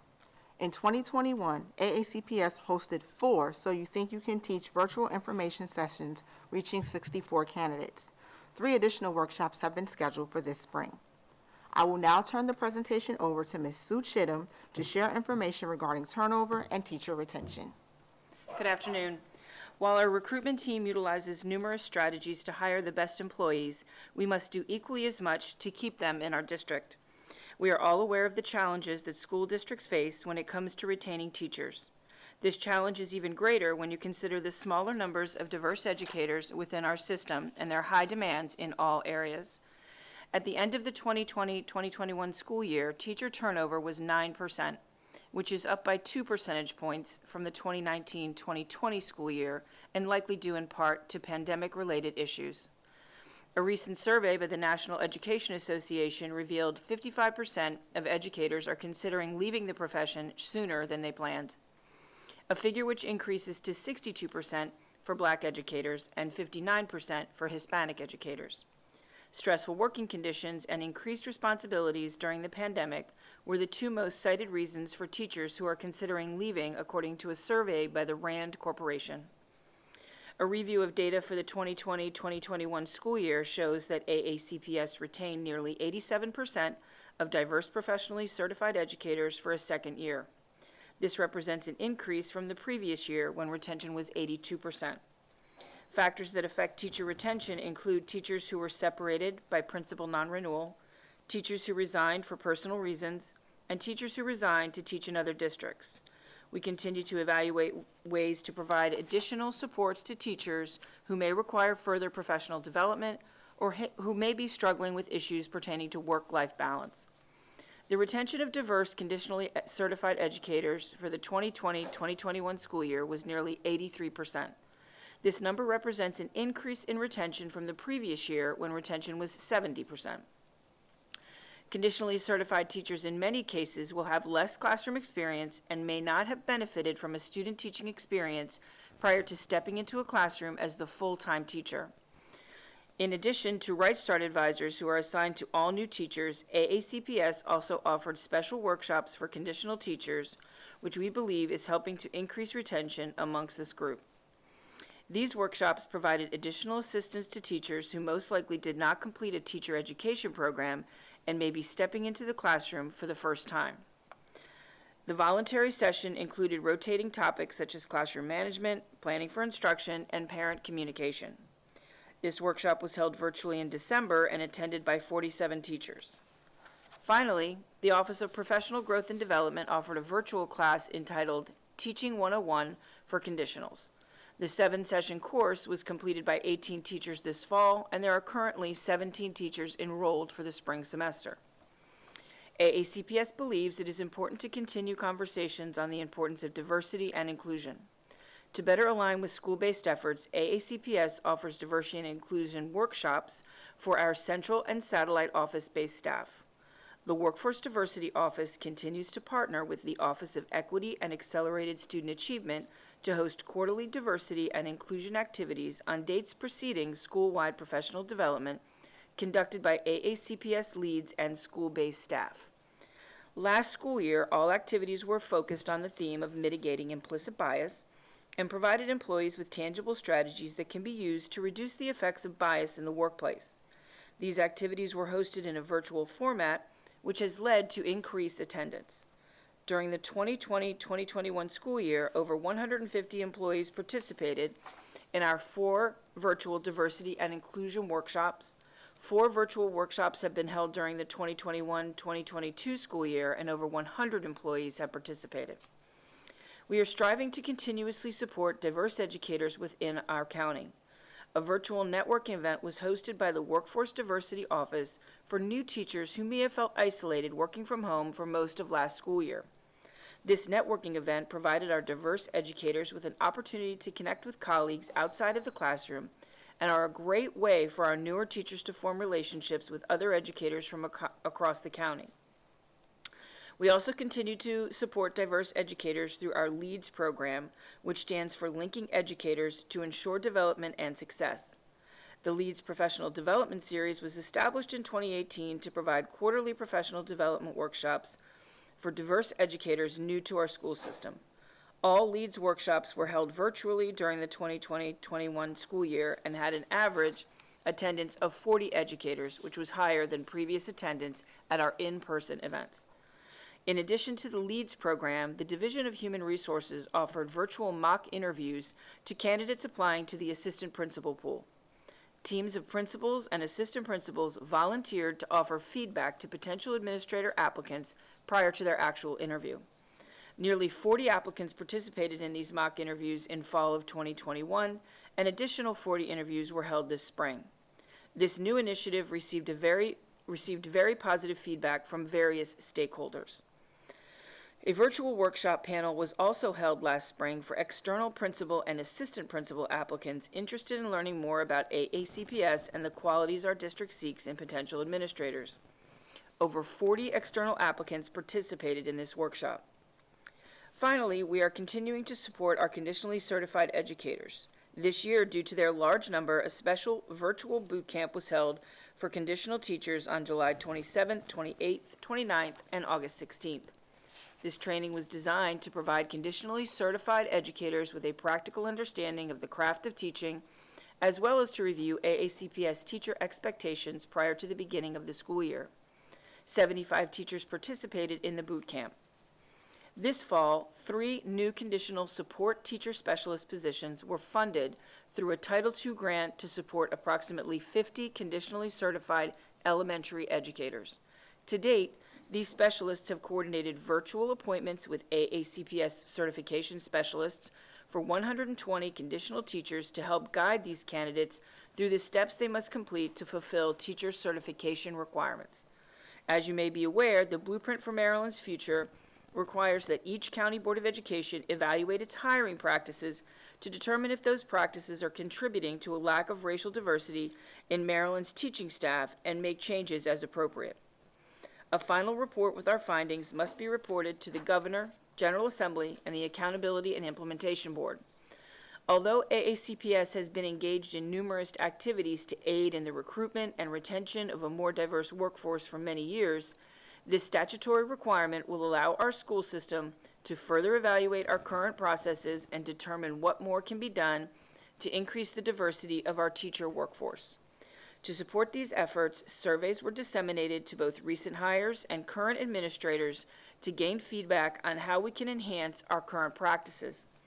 The Workforce Monitoring Team will submit a report with our final recommendations later this spring. The challenges presented by teacher shortages remain prevalent and may only worsen in the coming years. With the pandemic driving many educators into early retirement, fewer students enrolling in teacher education programs, and more conditionally certified educators filling classroom positions, school districts must identify ways to not only attract more future educators to the profession, but also support those teachers who lack full preparation. AACPS remains steadfast in our commitment to ensuring that all students have access to high-quality educators that reflect the diversity of our student populations. We realize that the teacher shortage is not the problem of any one department, but it is a collective system-wide issue that requires a system-wide response. This concludes our presentation, and we're happy to answer any of your questions you may have at this time. Thank you. Ms. Shahar. Hi, good afternoon. Thank you for your presentation. Since we're talking about diversity, I would be remiss if I didn't wish everyone who is celebrating or has just celebrated a joyous Easter, Ramadan Kareem, Pesach Sameach, and a happy spring. So I'll just start there. So obviously, this is near and dear to my heart. It has been since I've been on the board as the only sitting member of the board who might be white, but is not a cultural or religious member of the majority of the population. And I was very interested in what we heard in public testimony today, and I wanted to address some of those things that I had just learned in public testimony. I don't know if you heard the public testimony. So how many of these fairs are sort of are hiring specific, not just informational, but for actual positions? And then within that, if principals are involved, how can they be presented with a roadmap to ensure that biases aren't coming into play and that we really are walking the talk with trying to hire as many diverse applicants as possible. Absolutely. Thank you for the question and the opportunity to share some more information about our hiring practices. So specifically regarding the job fair, so that we understand prior to a candidate being able to even participate in that job fair, they are cleared so that they could be eligible for hire. So the principal is not the person actually making the hire, but they are making the recommendation for an open contract. And so we do a lot of pre-work to make sure those folks who meet that open contract we can secure right away, because we are very much competing with all of the other school districts. So the large workforce diversity job fair that we mentioned in the presentation, that is our large job fair that we do every year. And then the other outreaches that we mentioned are a little bit different and more informational in nature, but the main job fair that we hold, that is the one where those folks are ready, hopefully, to hire, and we are, really competing to get them. We have a really great partnership with our Office of School Performance under Mrs. Jackson's leadership. She has really gained the expectation that all schools attend that job fair. So we have, close anywhere from 90 to 100% of schools, unless there's something unexpected, attending that job fair, so that potential candidates can speak to whatever school they're interested in. So even if there's not a vacancy in that school right now, they've established a relationship, hopefully, with that administrator for the future. So so that's how all the principals are involved.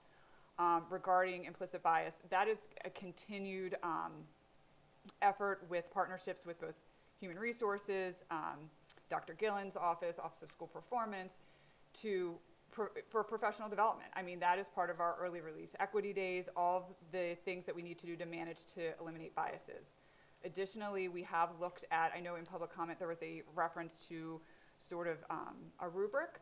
That is a topic that we are actually looking at through the workforce monitoring team. So I think the board members are aware we have a workforce monitoring team that includes executive and senior level staff members. It's led by Ms. McKenzie, and both Ms. Chittum and I are on it, but several other offices are represented.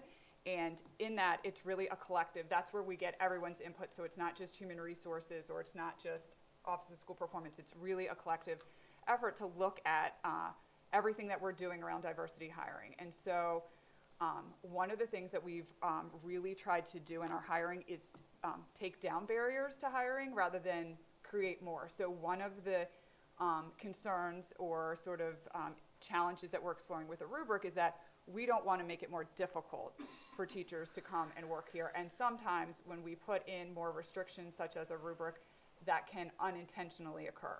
So we're looking at that delicate balance. As was mentioned during the presentation with the blueprint and the report that we're going to be producing, we're looking at all of these different options, and so that will be addressed there. I'm sorry, I'm very wordy. I'm very excited about hiring. One more thing I need to add is that Ms. Chittum and Ms. McKenzie have repeatedly gone to leveled principals meetings and presented on implicit bias in hiring and interviewing and how to eliminate that.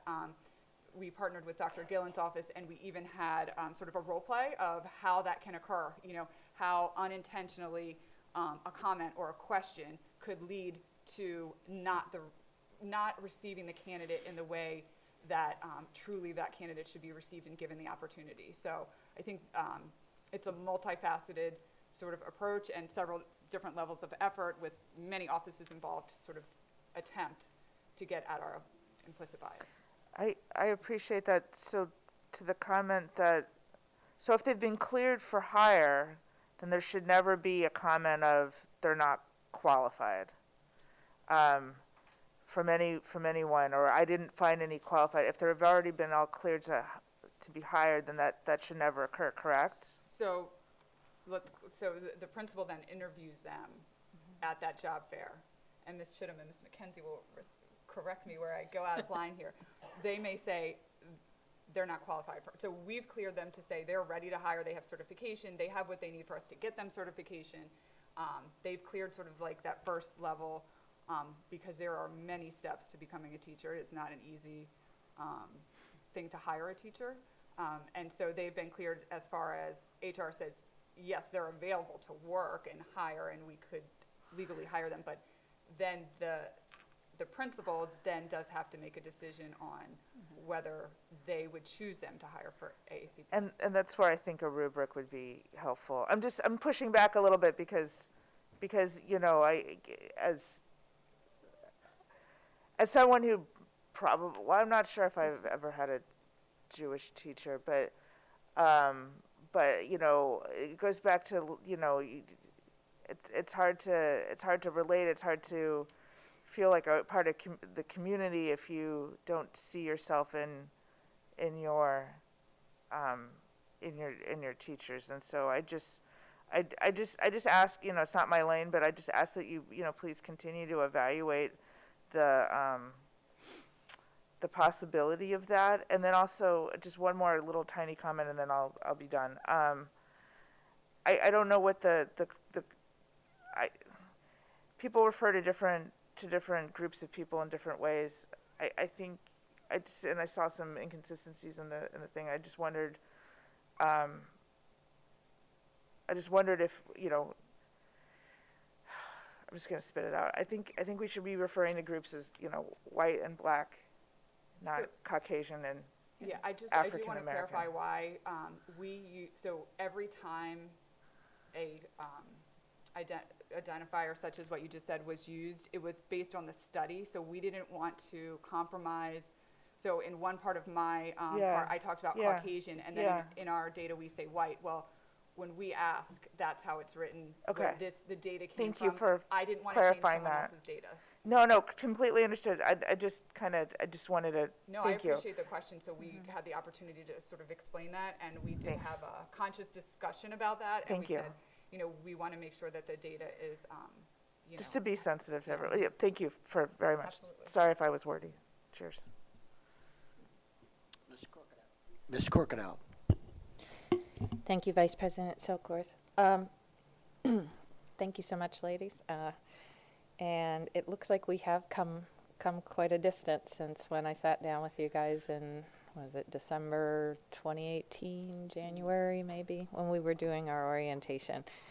And Sue, you had just taken the seat. Yes. As a former listen to me, former Rockstar principal, CEO of Annapolis High School, right?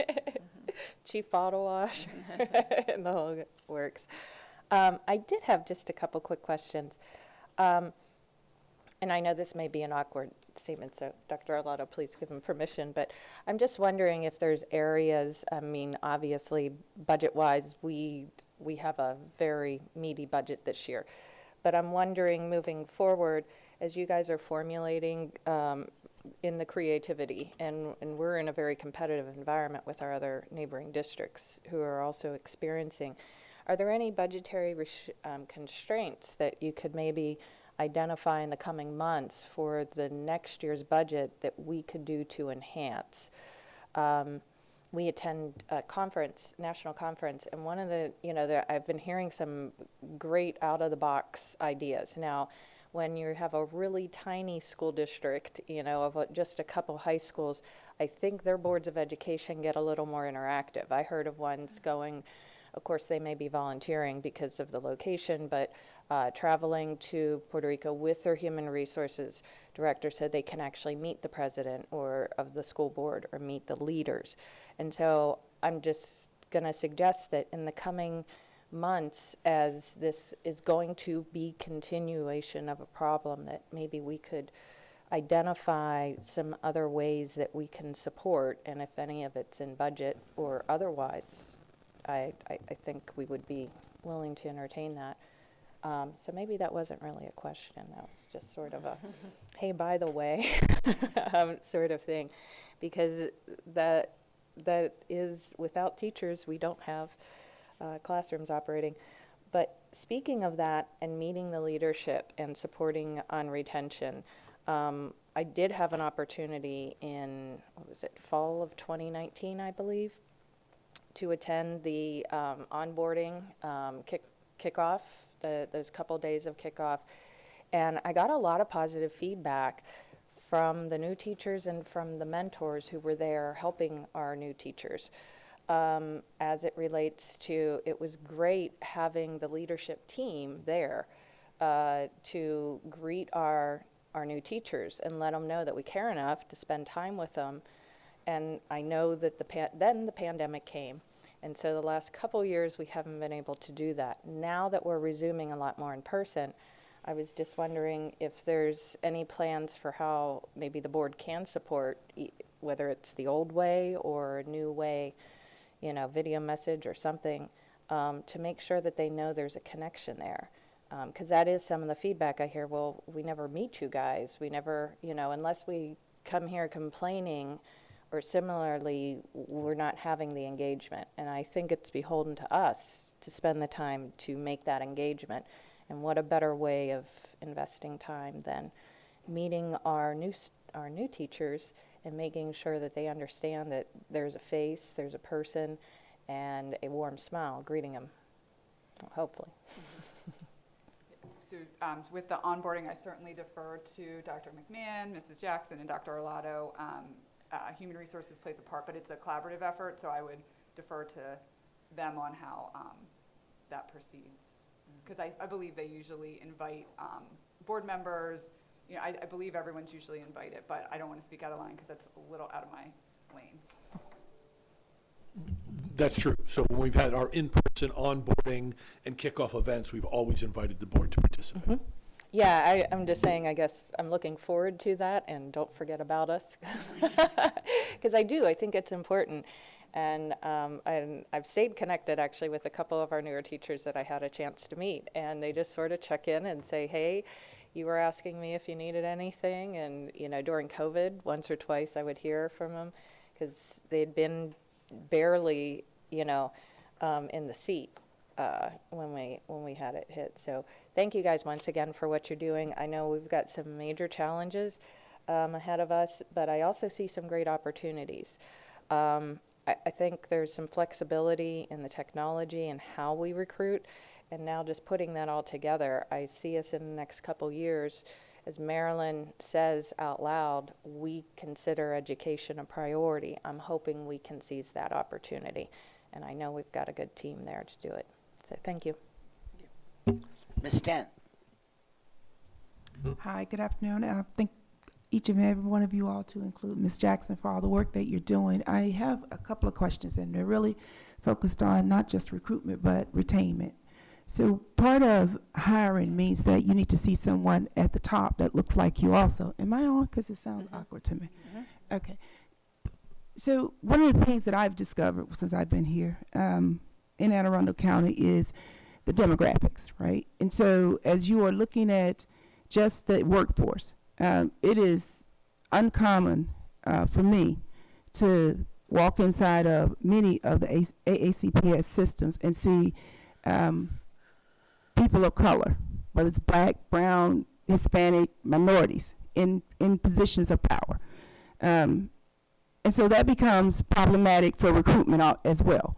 So it's not just okay to have a diversity workforce, diversified workforce, but it's also have a diversity of thought in your recruitment, hiring, and retainment. So I think that part of you recruiting would be to take a look at retainment and upward mobility for that, because I certainly wouldn't want to come to a place that I had no upward mobility in, right? So when I looked at the numbers, and I don't know if it was last month or the month before that, it talked about how many people had been recruited or how many educators had been recruited, but it also talked about how many had departed. And I don't know if you're familiar with what I'm talking about, but it was the diversity report that was given out. And one thing that stuck out very apparent to me was the amount of minorities that had departed, not so much the amount that had came in. And so something really needs to be evaluated on why you're at a zero deficit. You're recruiting 75, you're losing 75. You didn't get anything, right? And I know you all are smart statisticians, so I'm not saying that for anything other than to say that if you do the same thing, you get the same results. Anne Arundel County is in a place to really make a difference, really because of the demographics, but because of our location. We are a great place to live, and we're a great place to be. I know that because I've been all over the world, and I can tell you that this is a great place to live. So why are we having a challenge with recruitment? Why are we having a problem with retainability? So I think that that's one thing that I would actually take a look at. The other thing is that I probably am a little bit out of the box with my thinking. I don't necessarily think that just because you are black and I'm black, I'm going to get a better education of blackness from you. That's not the lesson I go to school for. I go to school so that I can be equitably across the board able to compete with the other people that are my age so that we can have a better education, so that we all can have a better life. That's why I go to a public school system. But what I will say to that is that if I am getting ready to go to high school, leaving high school and going into college, and I don't see anyone that are educators, I'm probably not going to go into the education field. So that becomes the third part on why this is a problem. The last thing I'll say is that we said it probably on numerous occasions that we went to HBCUs. And just because of what I know about HBCUs, they do turn out about 20% of the educators, but it's for a different reason. And so I think that we have to be open and transparent on education recruitment at large. Yes, we can go to HBCUs, but University of Maryland has an excellent education program for teachers. Matter of fact, Dr. Natasha Mitchell is one of my great friends. She turns out educators every single day. But you know what she tells me all the time? They go out of the state. Are you kidding me? Why? And it's not just because of the money. It's because they want upward mobility. So I think that recruitment has to be a holistic look at it. It's not just one-dimensional. And the last thing that I'll tell you is that what you're doing is very hard. I don't wish recruitment on not one of you sitting there. But I would be very mad with Dr. Arlotto if I'm going out and get 75, and then guess what? I can't do anything about the 75 that's left. So I know that you would be very upset about that. But I also think that because I know Dr. Arlotto, that he would be willing to work with figuring out why are we leaving. And so your expertise is going to tell him the why. And I don't think that we've actually did a deep dive into that, because I just looked at your 2010, report, literally from 2010, the last 10-year report. No, it hasn't moved. The needle has not moved. So I know you all are working hard at what you're doing, but I don't have the solution, and I just got a lot of conversation to have. I don't have a solution to any of this, Dr. Arlotto. I want to say that. But I do know that the work that you're done should not go in vain, right? And so I'll make a commitment. I mean this. I don't do this very often. I will make a commitment to work with the minority teachers and educators. And I hate calling people teachers because I think they're educators. I will work with them on how to create upward mobility, because I think that's the fundamental flaw. That's in majority of the reason on why most people, and the blueprint for Kerwin is not going to fix every problem that we have. It's not. So when I say that, yes, it is a pay system, that's one, but people are still becoming education. It's the environment.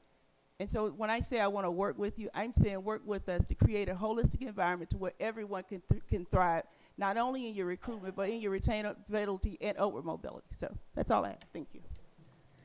Thank you so Ms. much, Dent. Ms. Dent. And if I may, again, for the record, Monique Jackson, Deputy Superintendent for Student and School Support. We agree with you.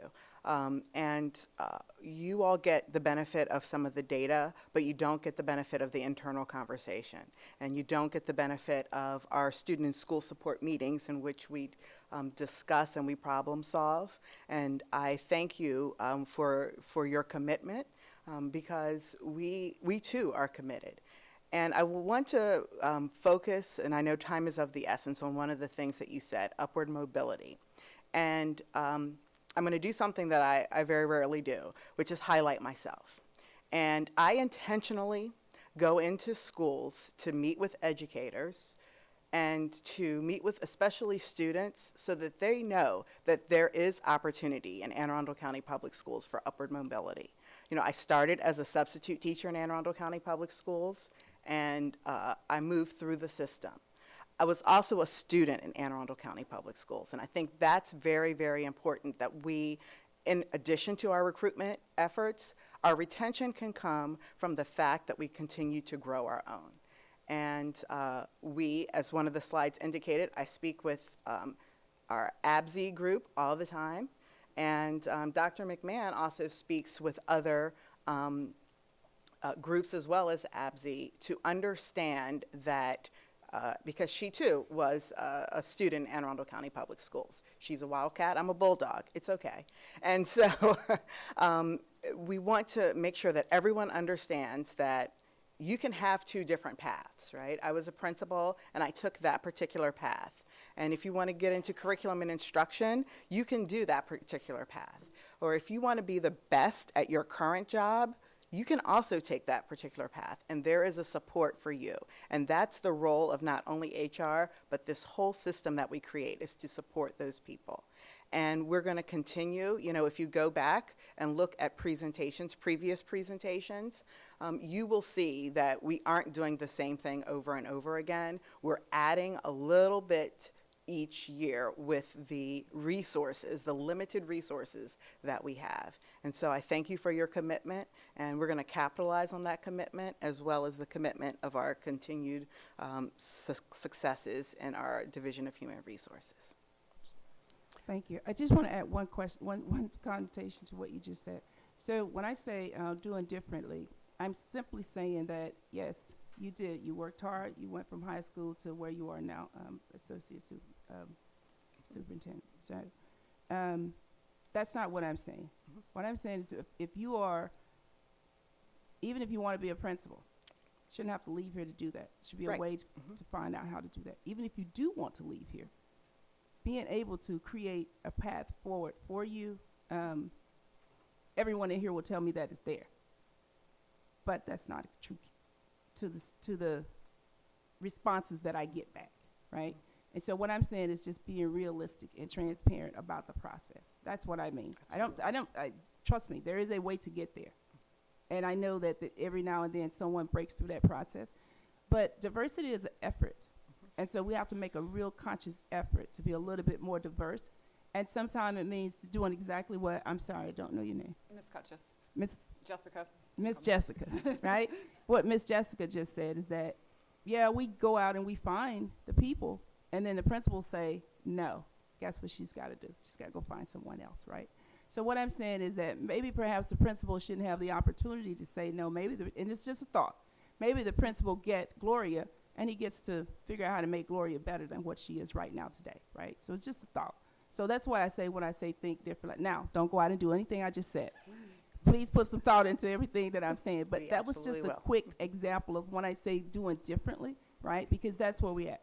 And I'm not necessarily disagreeing with the rubric that you were speaking of, Jessica. What I'm saying is that, you know, sometimes if you want to change something, you got to just do something a little bit out of the box thinking. And I applaud you for trying to be out of the box. But I can tell you that, once again, nothing from nothing leaves nothing, okay? And I don't have anything else to say. Thank you, Ms. Dent. Thank you, Ms. Jackson. Ms. Ellis. Thank you. I'm going to actually reverse my comments here and piggyback a little bit off of what Ms. Dent was saying. So I agree. There is no doubt that you all are putting a tremendous amount of effort into improving on the situation in a climate that is a national challenge. So I think our challenge is to what can we do that others aren't doing yet. And so I just jotted down a couple notes. I know I've mentioned a couple times, and some of these are long-term goals, but for example, a mentoring program going into our colleges and mentoring students, because when you create those relationships, they are going to be more likely, I think, to want to come work for us. I had the same thought when the HBCUs were mentioned. You absolutely need to be there. You need to be reaching out to those schools. But I saw that map up and down the East Coast. Up and down the East Coast, there are many highly diverse public universities and colleges. So applying that same type of effort in those schools could yield some good results. I know we've talked about. I think it's everyone's goal that one of our next magnets will be an education type magnet. So I do hope to see that developed. And then, just want to make sure I didn't miss anything. For example, the NSA has a program where there's tuition paid for students who then have a commitment to come work for them. Of course, there's a price tag on that one, but you know, certainly probably economically it would be a benefit in the long run. So something for us to explore down the line, particularly if we do develop this magnet, then students come out of this magnet perhaps we might be able to negotiate tuition in that type of situation with our local universities. So just ideas for doing different and doing more than others are doing is I think, and I'm sure what you hope to do. And then as far as retention, so I know a few students, because I've seen a lot of kids grow up in Anne Arundel County, and now some of them are through college and university and out in the workforce, and I know a few of them who've come join us, AACPS, which I'm thrilled about, but during the pandemic, and that was extremely challenging, particularly those students who came out the year that, you know, they went right into teaching virtual classrooms as brand new teachers. But the challenges do continue.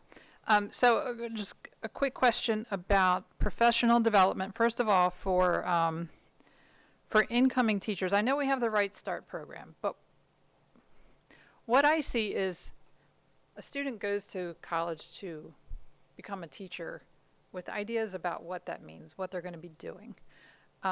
So what kind of support do we give new teachers on classroom management? Because I think that is one of their big challenges that they face when they come into a classroom for the first time. So that PD, and then the other question about PD is what kind of development do we give to our administrators on how to be supportive administrators, supportive of their teachers with workload issues, again, classroom management and that kind of thing. So thank you for that. So some of the supports that we give the teachers is new teacher orientation, which is a process that was already alluded to this afternoon.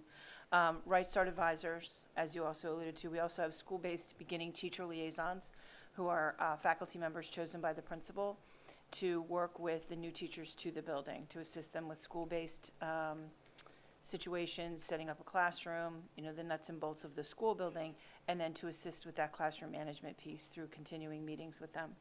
We also have lead teachers, department chairs who do ongoing professional development to support teachers at the school-based level. At leveled principals meetings, this conversation is continuous. How to support teachers, how to grow teachers, how to retain teachers, colleague to colleague, and also through presentations. As Mrs. Kutchis alluded to earlier, we from HR present to the level principals meetings often on that retention piece and on the interviewing piece. But having been a former principal, I do know that we had multiple presentations and opportunity for colleague discourse on how to grow teachers and retain teachers in the building. Dr. McMahon?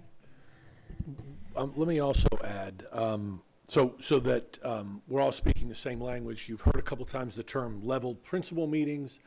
Those are meetings that occur monthly of all of the principals of that level, meaning all the elementary school principals, all the middle school principals, and all the high school principals.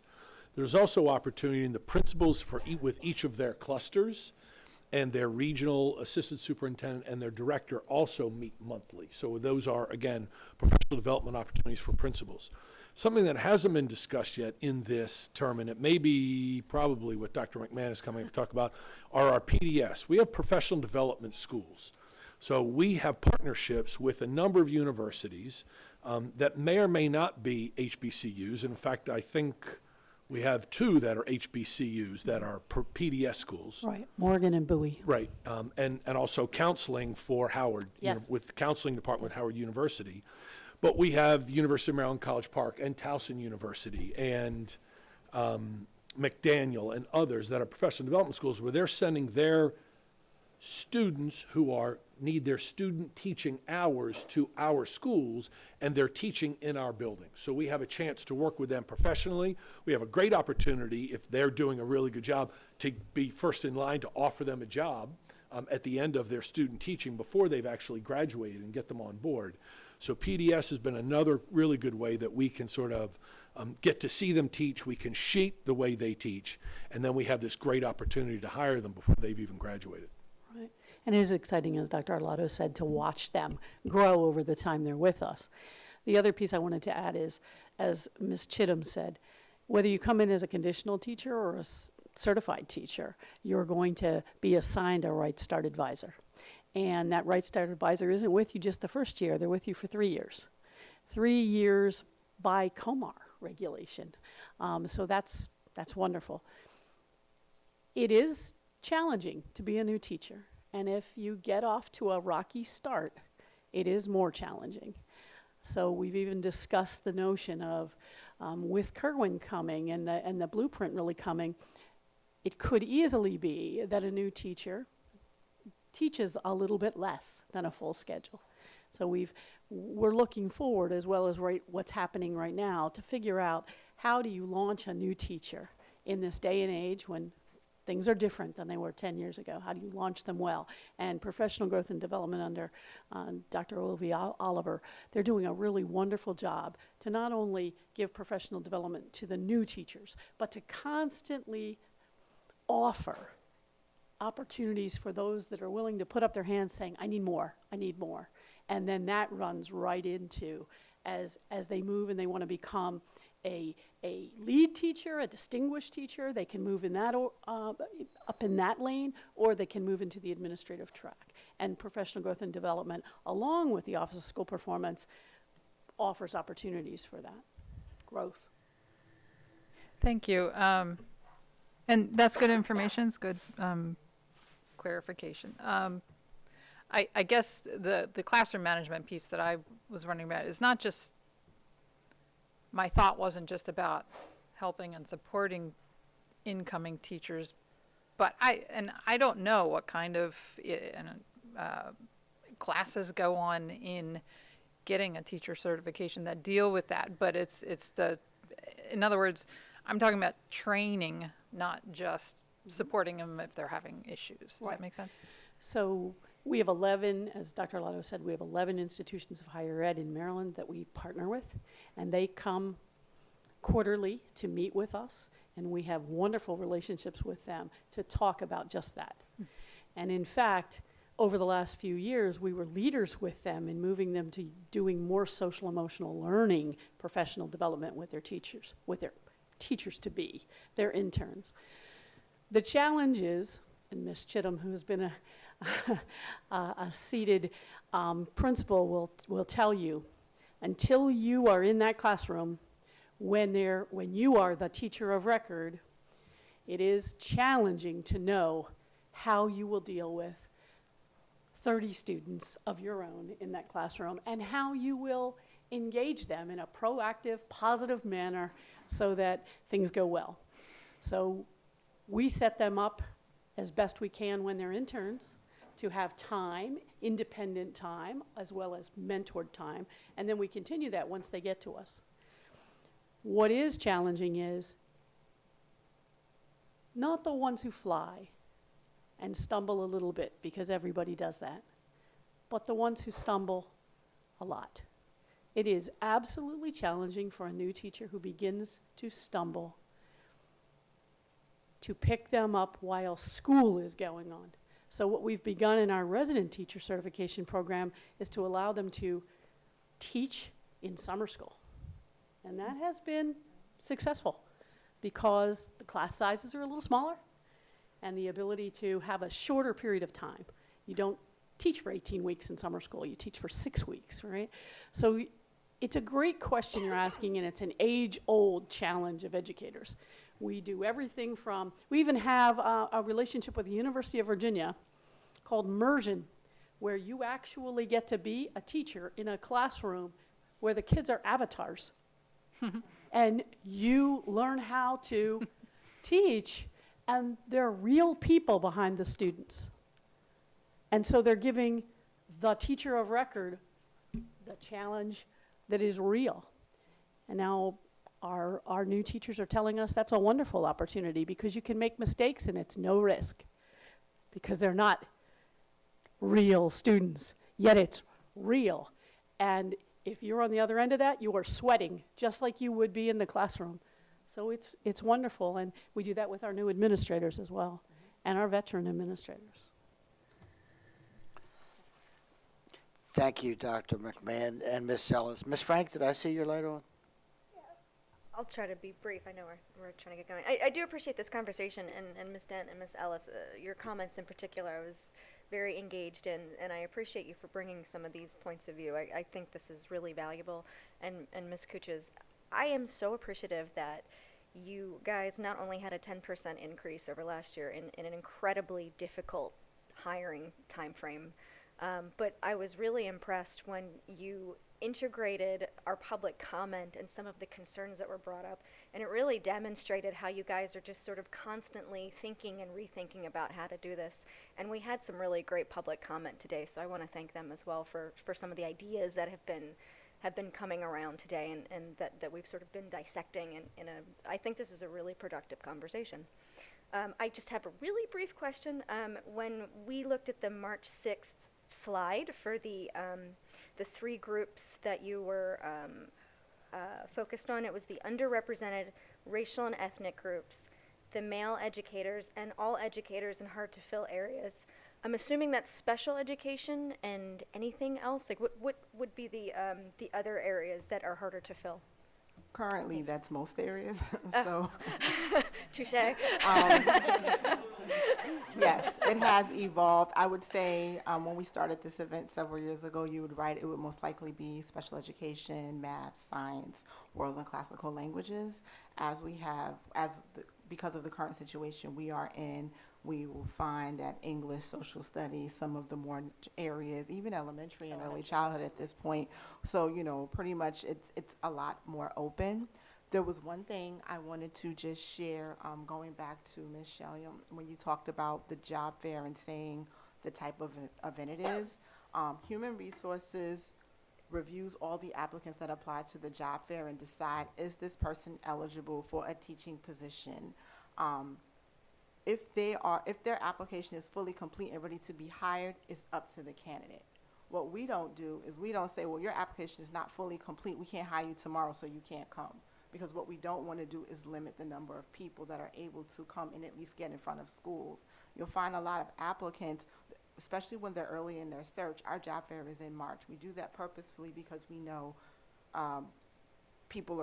everyone's trying to hire, but every candidate is not at a point yet where they have decided every place they want to. So they might want to come to an event, but they might not want to put in all the work to do all the paperwork to be hired that day. So in our job fair, there will be people who have completed their entire application. We could hire them tomorrow, and there will be people that we will contact after the fair and say, we've received excellent feedback. We would love to have you, and this is what we need you to do. And so then the ball is now in their court as the applicant to say, okay, let me do what I need to do to finish my application with this district. But what we try not to do is to limit ourselves and limit the number of applicants. If you're interested and you appear to be qualified, we want you to come because possibly the experience you have in attending our job fair and meeting with our principals will be what pushes you over the edge to want to complete that application and move forward with our school district. So that was the only thing I wanted to clarify. So just to follow up on that, so in public comment we heard, let's do job fairs, but let's also do hiring fairs. But it sounds like we are there at that point. So maybe we could just advertise job and hiring, and just let people know that it's both sides of that, and that we're ready to hire you if you're ready to go. Maybe we could integrate that. Thank you, guys. Our staffing team has the ability to offer open contracts. You heard that term, but it's not something we explored deeply. And so our hiring team's been given the green light. When they find those really highly qualified candidates, they can offer them a job. We don't know where they're going to go, right? I don't know which school or what grade level possibly, but they're being offered jobs. And then we push them out to principals as not only just qualified candidates, but they already have an open contract, which means, and if they've accepted an open contract, they're coming to AACPS. We will then place them if They haven't made that immediate match with a principal because we want them to go out there and interview, and they want to interview at other schools. They don't want to interview at just one school. They want to interview at multiple schools, which is absolutely appropriate, and then we will absolutely place them if necessary. But the team has a green light, and they identify some really very talented teachers and then offer them open contracts so that we can secure them. Thank you, Dr. Arletta. Ms. Almasuri? Your light was on. Yeah, so I would just like to say thank you because as Ms. Frank had said, and as I think all of us share, you all are putting in the work to battle this issue that I know has affected a lot of people of color, has affected me, and I'm only 18, where you don't see a lot of teachers that, at least in my case, are black. But there's one question that Ms. Dent asked that I still feel like we haven't gotten the answer to, and I don't know if this is too direct or if you're at liberty to say, but what is the reason? We know that there aren't a lot of black teachers. We know that there is a scarcity, but what is the reason for it? And I know just because I have teachers in my family, I am very, very close with some of my teachers who have left my school, that it's not always the money. So through your job, since you all are the experts, not us on, well, I don't know, maybe Dr. Lott has a couple ideas, but we aren't the experts. This is what you all focus on. So what are the reasons why we see in Anne Arundel County that it is hard to retain teachers who look like me and Ms. Dent and other places? And I know it's an issue across the nation, but I have classmates, friends in Baltimore County who have black teachers. I have friends in PG County who have black teachers. So why is it that where I live, that's not the same thing? So there's a variety of reasons. We do have exit data that helps inform what we know. And Ms. Dent actually hit on something, and I didn't want to belabor it, but the upward mobility has been something that has been reported on exit surveys. And to tie it back to the presentation, that is one of the reasons that the workforce monitoring team chose to do the mock interviews this year, to help everyone, but to increase a diverse pool of available candidates for leadership positions. So we don't want the interview process to be the reason that stands in the way for someone's upward mobility. And so that was one barrier we thought we could break down. So that's one reason. Money is a reason. The population in Anne Arundel County is near a military base, and so we do have people coming and going. That impacts all of our positions, but it does impact our diverse teacher workforce. And Shanika, anything else that I did not, I feel like those are the ones we regularly see on the exit surveys, but please enhance my answer if I missed something. And I think the others would be, like in any career, just a mismatch between the placement, maybe not getting along with coworkers or supervisors, or things that we see on exit surveys for reasons people decide to leave the organization.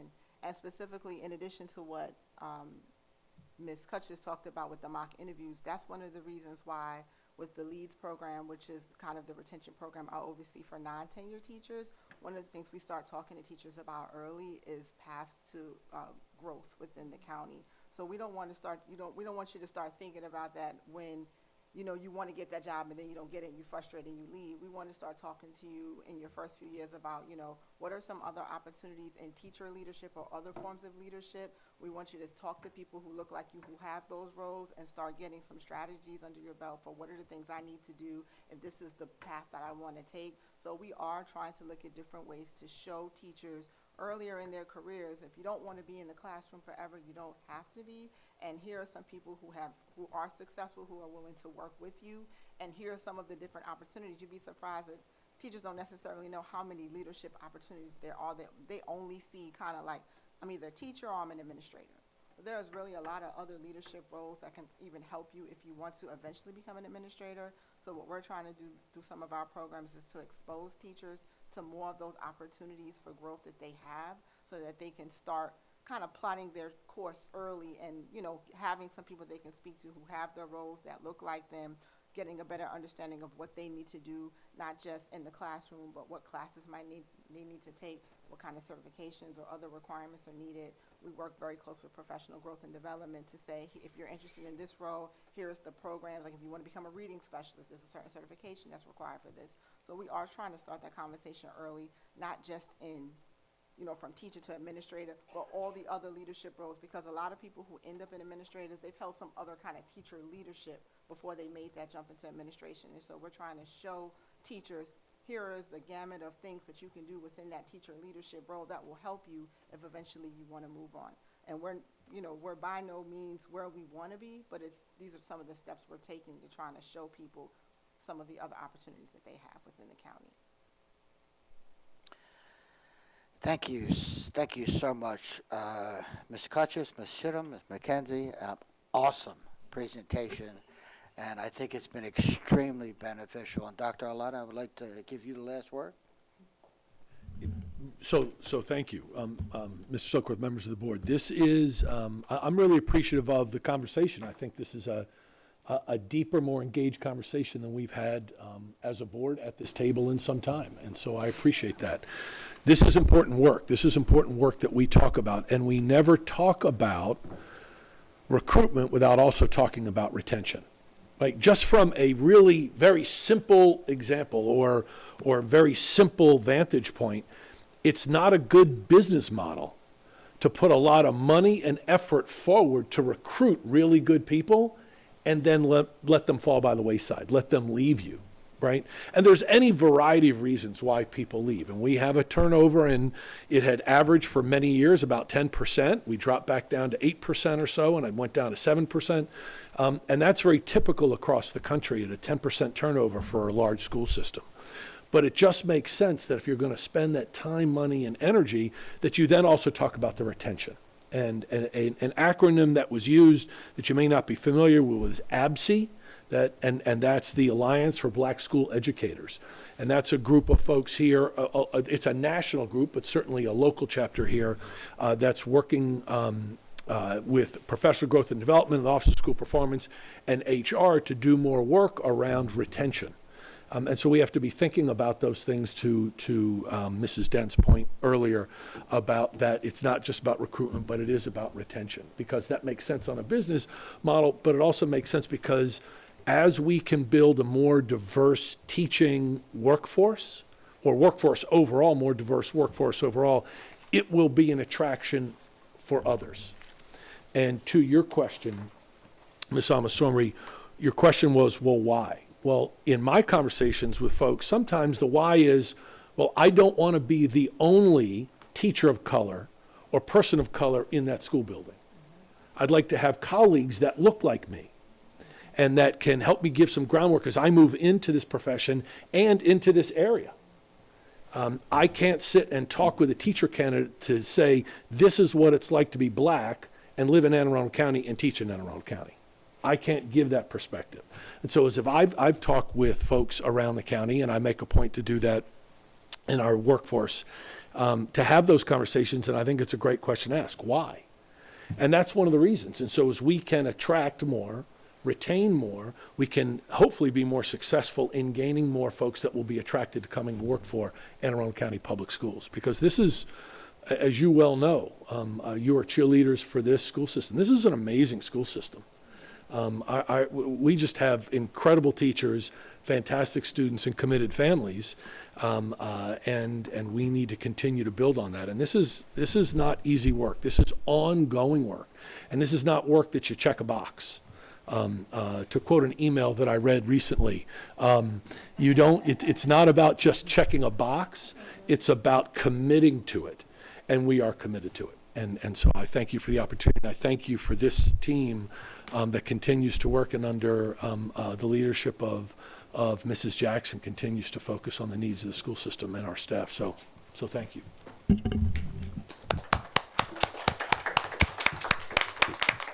So, ladies and gentlemen, it's now 2:49. We're going to take a break. Yes. Okay. Mr. Vice President, I move that the board go into closed session to consult with counsel to obtain legal advice on a legal matter and to conduct collective bargaining negotiations or matters that relate to the negotiations. Second. Consensus? Yes. Okay.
Welcome back, ladies and gentlemen.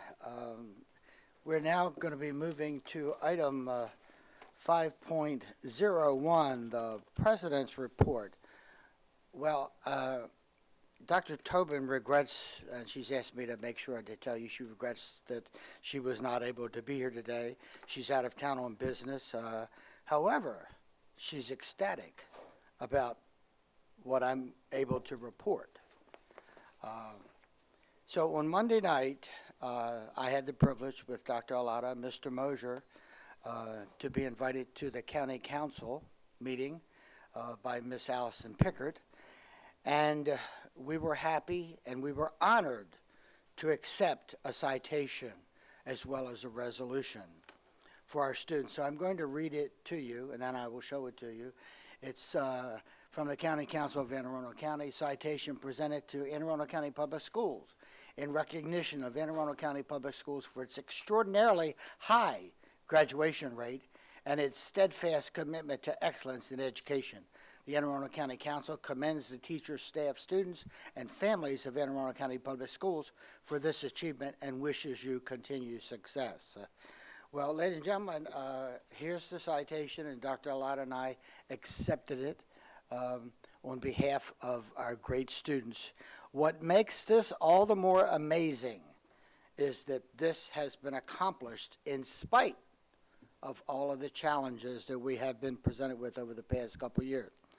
I've always known that the students and teachers we have in Anne Arundel County are great, and they will rise to whatever expectation we put in front of them. Our schools are growing more each year. The demands on the county to keep pace with this growth are high. On behalf of Dr. Tobin, our president, myself, our fellow board members and colleagues, as well as Dr. Alada and his staff, I thank the county council and the county executive for their commitment to our great students and staff. Our budget has grown, but our students are growing also in leaps and bounds as well. And that means that the future of this county is bright and assured.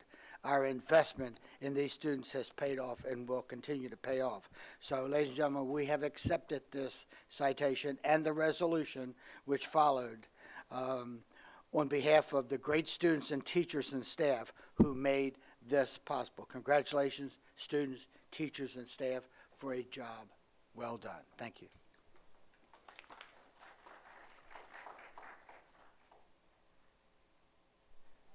And now we're going to be moving on to item 5.02, Superintendent Search Committee Report. Thank you, Vice President Silkworth. And thank you to Ms. Schalheim for delivering the report at the last meeting when I was unable to attend. The committee continues to work with the consultant and is committed to finding the most qualified applicant. The application deadline is fastly approaching. It is April 30th. Once the deadline ends, the consultant will work with the board to interview a slate of candidates. Per state law, a superintendent or interim superintendent must be in place by July 1st. If the board is unable to find an exceptional applicant, an interim will be appointed, and we will continue to update the public and the board throughout the process. Thank you. Thank you, Ms. Frank. We'll move on to item 5.03, our school hours report. Thank you. So just a few updates. We mentioned last time that there will be a new website. Currently, there's a website our web page that we shared to get information on all the various aspects of the new school hours for next fall. But it was announced at that time that there's going to be a new website where people can go to, and it will still have all this information, but be a little more interactive. There will be a public comment tool where people can submit questions, and when they do that, they will receive an individual response, but those questions will also be aggregated in a list of for the general public to see. Because if you have a question, there's a good chance others have the same question. We also had shared that there will be information sessions that are going to be designed specific to each of the districts within the county. And that's still in progress in developing those, but there will be more information on that within the next couple of weeks. And when those do take place, they will be online and will be accessible after the fact. So people can go at any time and once those have run and get that information. We had mentioned that one of the biggest concerns we're hearing is about childcare, and that AECPS hopes to do what we can to help support families with those challenges. So we will be inviting childcare providers to an open event, and this is going to be sometime shortly after the informational sessions that will take place online.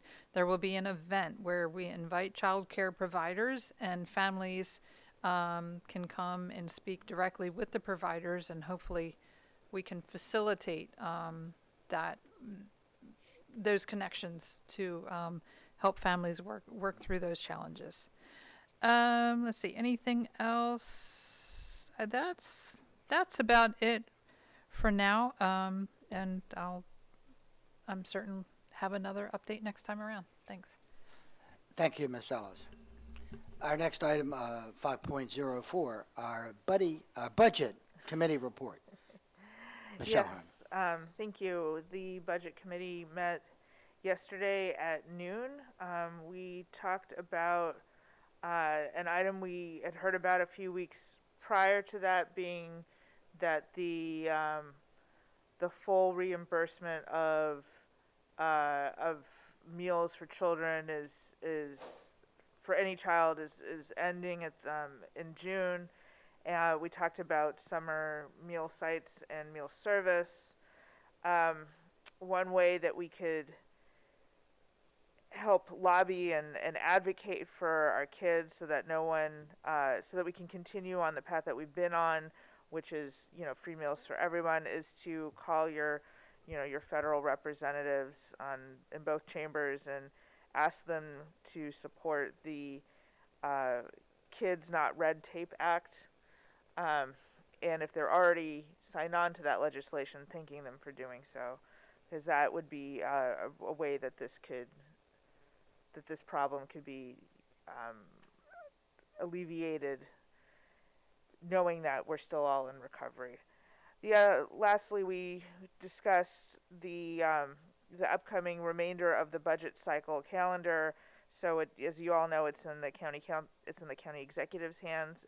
He will be making his budget statement at the end of the month, and then in May there are two opportunities for the general public to voice their budgetary concerns and opinions in front of the council. I believe those dates are on their website. The dates, so don't hold me to this, but what I think they are is May 9th, 7 p.m. at Rundle Center, and May 18th, 7 p.m., but I don't have a location for that one. And just like we do every year, AACPS will be making a presentation to the county council, as a budget presentation, as we do with all the other department heads of the various departments in Anne Arundel County. That's about it for this month. Thank you. Thank you, Ms. Schalheim. So we're going to move on to consent items, award of contracts. Do I hear a motion to bundle? Absolutely. Move to budget item 6.01 to 6.23. Sorry if I stole anyone's thunder. Do we have a second? Second. Okay. Do we have consent? We do have consent. Dr. Alada, your recommendation? Thank you, Mr. Vice Chair. There is no superintendent's report. Oh, okay. There you go.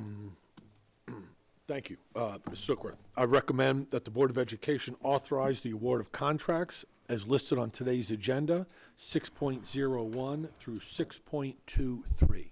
So moved. Second.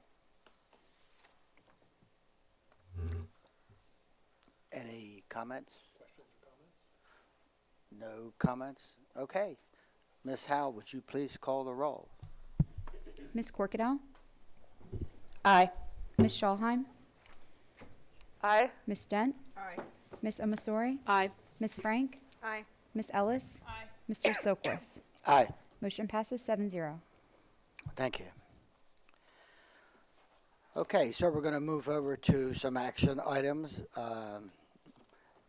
7.01, administrative personnel appointments. Dr. Alada?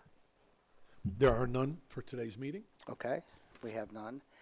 Item 7.02, personnel. Same, there are none for There are none. today's meeting. Okay, so some policy revisions, third reading, item 7.03, public comment at board meetings. Ms. Ortiz, good afternoon. Good afternoon. For the record, Jeanette Ortiz, Legislative and Policy Council. I do not have anything to add. I think the superintendent has a recommendation. May I? Thank you. I recommend approval of policy BCB, subject to final correction for style and format. Ms. Schauheim. Yes, I have a proposed amendment. I am trying to locate it. Just give me a sec. Thought I had it up, but it looks like I did. Ah, here it is. All right, so if you will recall, I tried to make an amendment during the last meeting, and it was held, wasn't officially tabled, but whatever, for further investigation and discussion. So I want to thank all who were involved in that discussion, namely Ms. Dent, Ms. Ortiz, and Mr. Burns. And so I am motioning to amend item C6 to read as follows. Speakers are expected to speak only on the topic or topics for which they are signed up to speak. Speakers are also expected to maintain civility and appropriate conduct. Speakers shall refrain from verbal outbursts, making personal attacks on individuals, using obscene or profane language, and engaging in threats of violence, intimidation, harassment, or any other actions that disrupt the meeting. So that is my motion. Second. So we do have a second. I'm looking for lights. At this point, I only see Ms. Ellis. Thanks, and forgive me, I'm pulling it up because I don't want to misspeak. So I had indicated that last time when a motion was made that I'm comfortable with the language as it is in the policy. Those things are sorry, I'm still pulling it up. Those things are addressed each board meeting. The president reads them, and I've always been concerned about being overly prescriptive in our policy. The part that brings me particular concern is speaking only on the topic for which you're signed up, which we used to have a procedure that allowed for otherwise. And while I'm comfortable with where we are right now with our public comment procedure, I don't want to write into policy and tie the future board's hands in how those things are addressed. So I have some concern there. Ms. Corkadell. Yeah, well, first I just want to thank the efforts, because I know that we discussed this in the last meeting, as trying to find common ground language. I have to say I concur with what Ms. Ellis said. That's why I had my light on prior, but I have been thinking about it in and of itself. I think what is expected, the behavioral expectations is spot on. And I applaud everyone who worked on this. I know there were many people to get this legally, not just legally sufficient, but also to well demonstrate the intent. The speaking on the topic for which they signed up to speak, we have, I guess what I'm going to say is that our public comment is received in a variety of different ways, in a variety of different platforms. I'm just a little concerned that it is to prescribing, maybe for a couple additional reasons than what Ms. Ellis said, but I think that I would prefer it without it. I'll see if there's any other questions. I think I'm going to propose an amendment to the amendment, though, if there's no other questions for it, and see what others think of it. Go for it. So, Ms. Crocodile, would you like to make your proposal? Yeah, I move to amend the amendment to strike speakers are expected to speak only on the topic for which they signed up to speak. Reading the room, I'll second that. So we do have a second for that. I'm looking at the lights. Do you have your light on? Ms. Dent?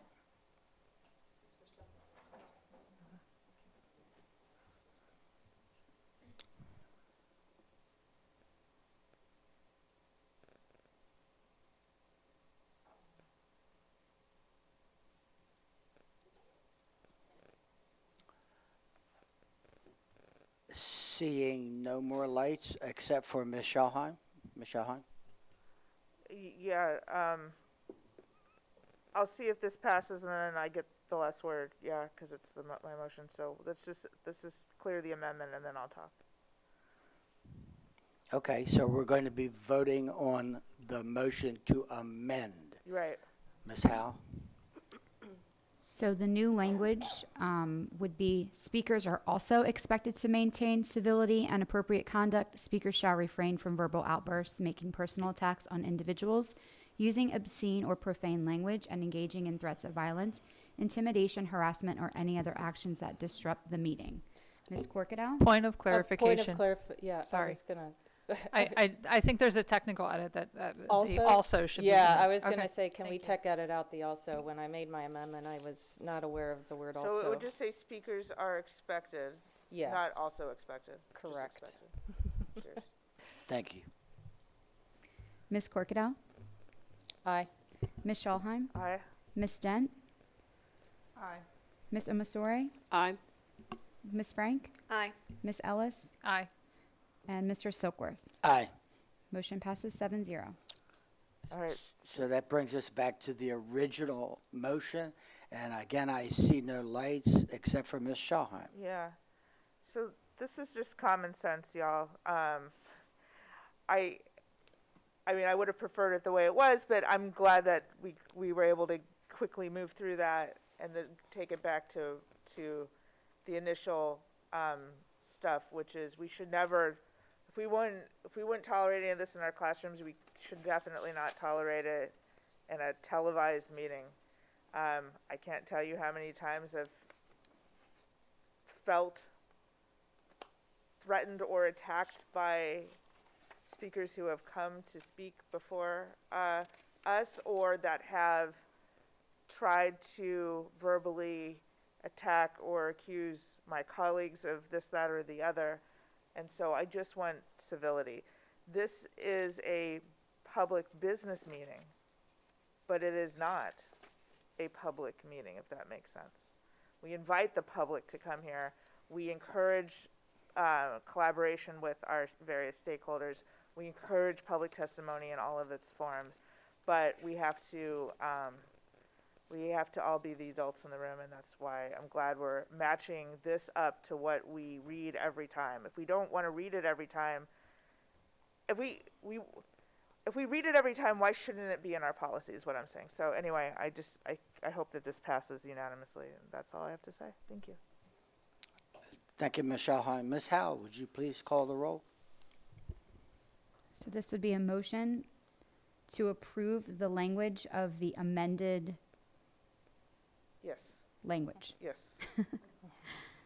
As amended. As Yes, amended. correct. Thank you. Ms. Corkadell? Aye. Ms. Schalheim?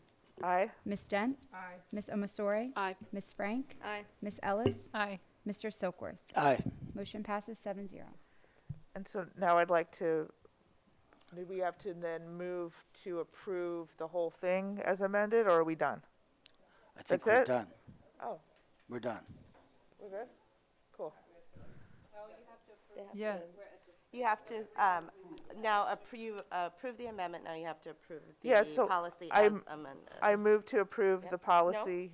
No? Oh. Doesn't it need to go back up? We have to discuss this? Here comes Mr. Burns. Yes, I'm definitely not the parliamentarian here.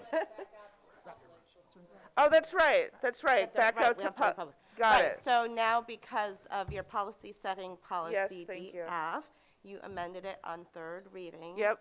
And so now it needs to go out for an additional public comment period until your next public meeting, which I believe is Early May. May 4th or so. Yeah, great. And so then you would approve it. Thank you. Which I should have known, because this is what we did with the next one. Thank you. Mr. Burns, I had you.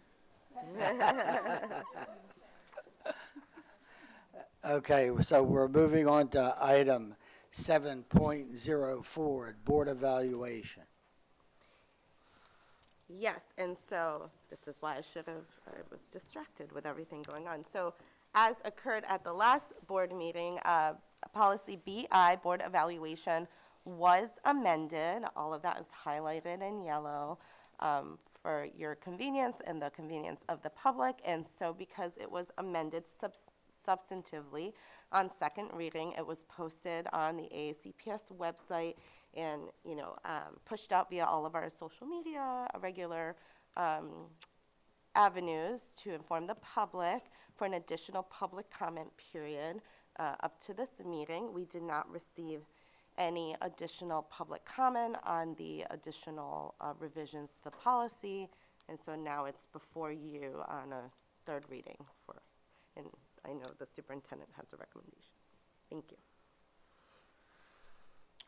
Mr. Superintendent, you have a recommendation? Yes, sir. Thank you very much. I recommend approval of policy BI, subject to final correction for style and format. Okay, Ms. Frank. Oh, do we have a second? So moved. Well, wait, he's made the recommendation. Okay. Yes, but then we motion and second. Right, Ms. Frank. I just wanted to say thank you to my colleagues and especially to Ms. Corcadell for amending this at the last meeting and coming to consensus on that. I wasn't here, but I was very interested in watching at home, and I do appreciate all the efforts that went into getting us all to the same page on this. So I do really appreciate that. Okay, so we're ready for Ms. Howe? Ms. Corcadell? Aye. Ms. Schalheim? Aye. Ms. Dent? Aye. Ms. Omasori? Aye. Ms. Frank? Aye. Ms. Ellis? Aye. Mr. Silkworth? Aye. Motion passes 7-0. Thank you. We're moving on to item 7.05, second reading sustainability plan.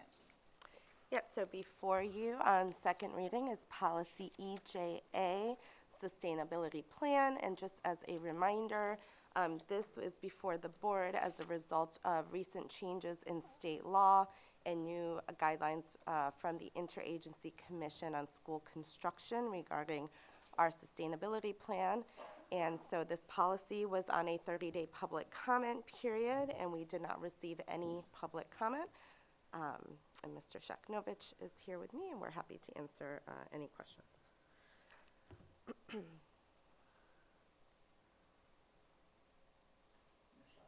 Ms. Schalheim. Yes.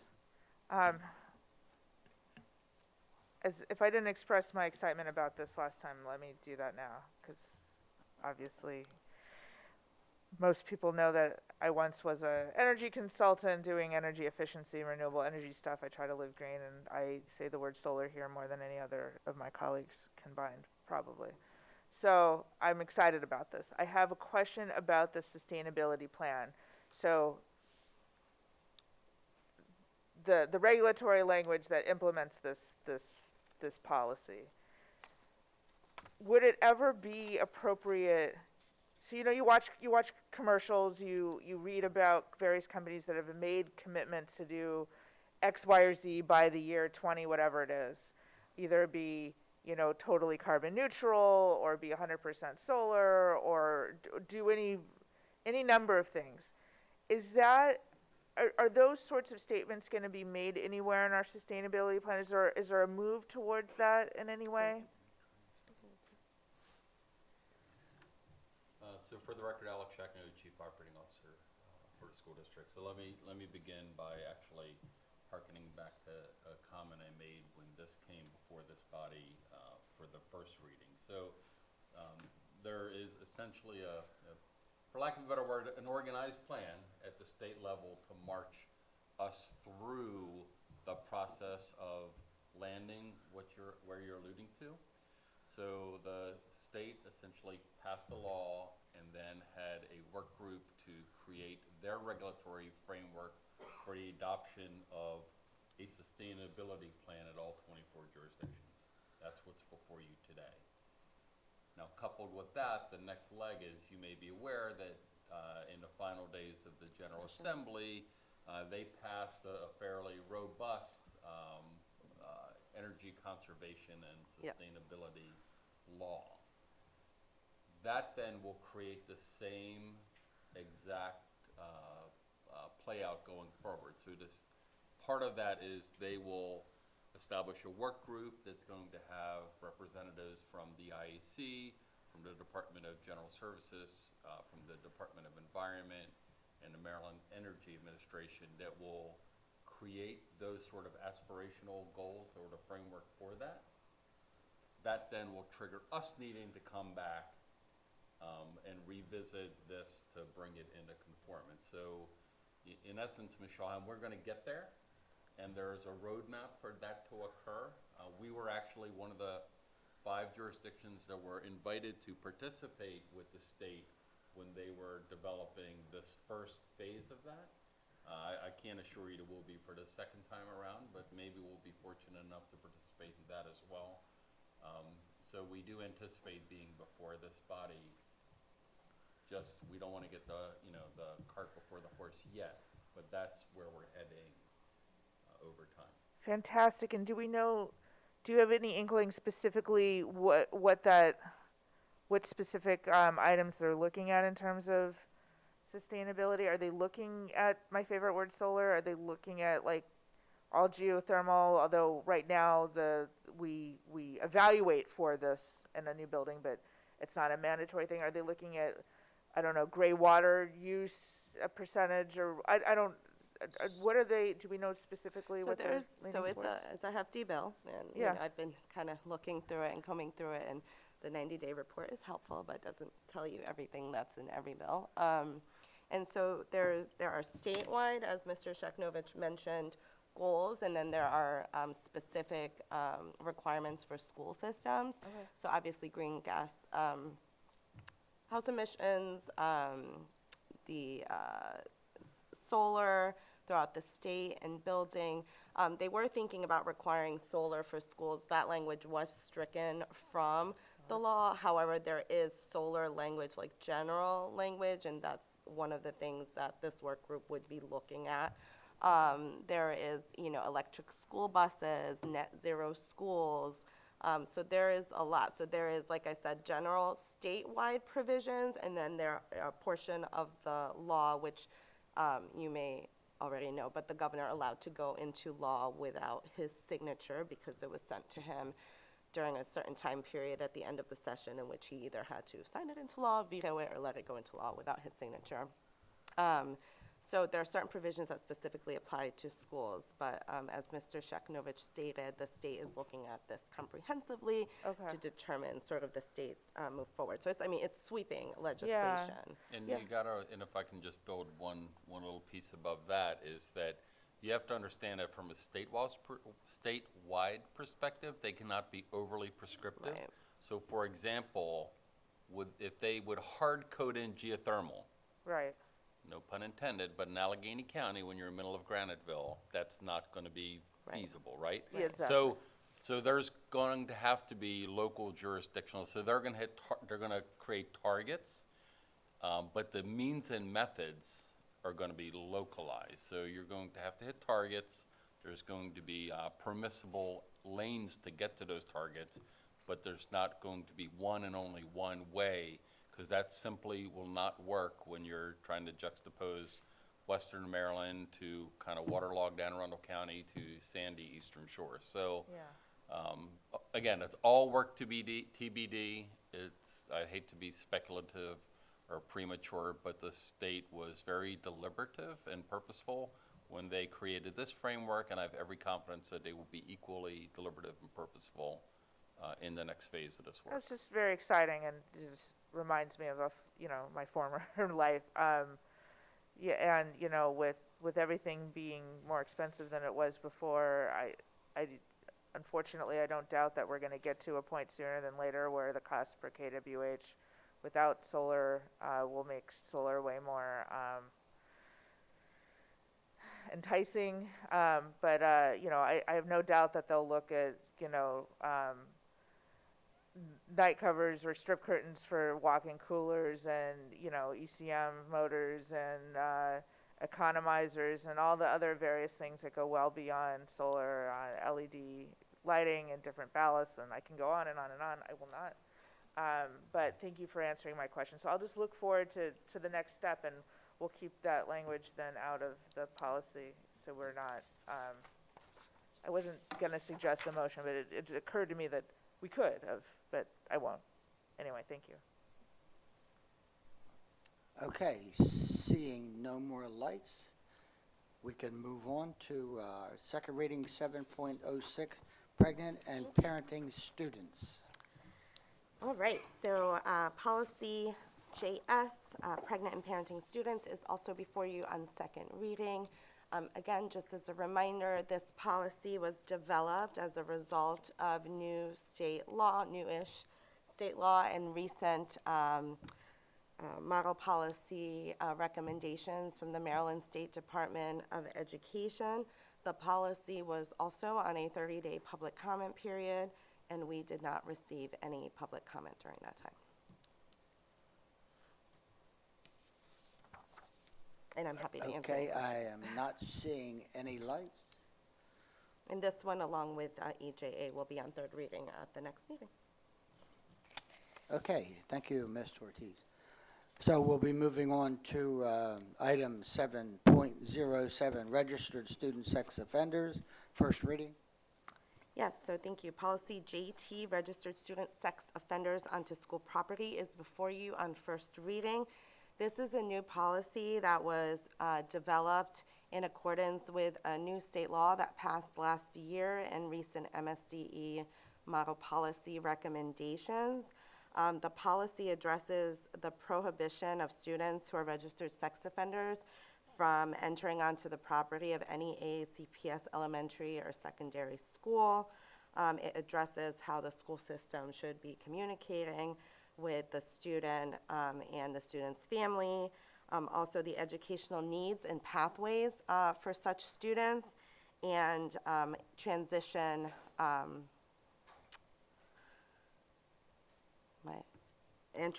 for return for those students to school if and when they are no longer registered sex offenders. Again, this is in accordance with legal requirements from a 2021 law that passed the General Assembly.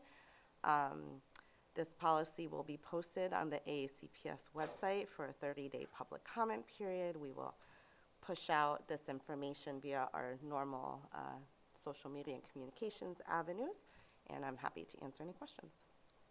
Ms. Shahar. I have what is going to sound like a ridiculous question, so just bear with me here. Obviously, I understand the importance of this. Obviously, I agree wholeheartedly, and if it was on third reader, I would vote for it likely as written. I'm not going to suggest any motions. I just have a kind of a kind of a dumb sounding question. So, what if there is a registered sex offender that's also a parent or a guardian of a student and needs to pick up said student from school, drop them off, pick them up if they're sick, etc.? Like, how would that unfortunate scenario play out? It's actually a really good question, and it's a little bit of a separate issue. So that actually is addressed in policy KD and regulation KDRA, which is visitors to the schools. So registered sex offenders are currently prohibited from being on school property. So it was a little interesting when you're dealing with students, especially like if they're not tried as adults and they're adjudicated as juveniles. And we actually did have concerns with the way the bill was written last year because it left a lot of sort of unanswered things, but it passed, and so we will implement the way the state has told us to implement it. But to your specific question, registered sex offenders are not, it's like illegal for them to be on any school property. They cannot pick up their kids. They cannot go to parent-teacher conference. They cannot, attend activities, in accordance with state law.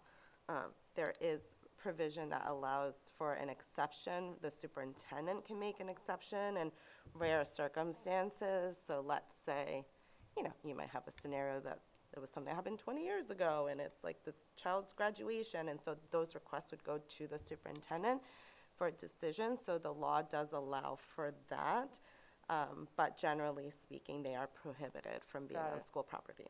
Thank you. Currently. You're welcome.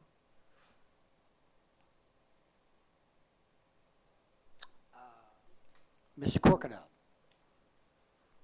Thank you. I just have a, I guess a general question. So the policy, I had a chance to review the state model policy and took a look, and I was just wondering, there's a lot more language in reference to, says the local systems policy must include at a minimum, but I don't see a lot of that stuff in our policy. Yeah, so I'm happy to answer that. Yeah, so I'm just kind of wondering why we're getting model policy that looks totally different than Yeah, what- so what that's that is. not new. The way MSDE drafts policies and the way the school systems draft policy is very different. Like MSDE model policy, it's really regulation because their model policy tends to be regulatory language. And so the policy requires us to address these three issues.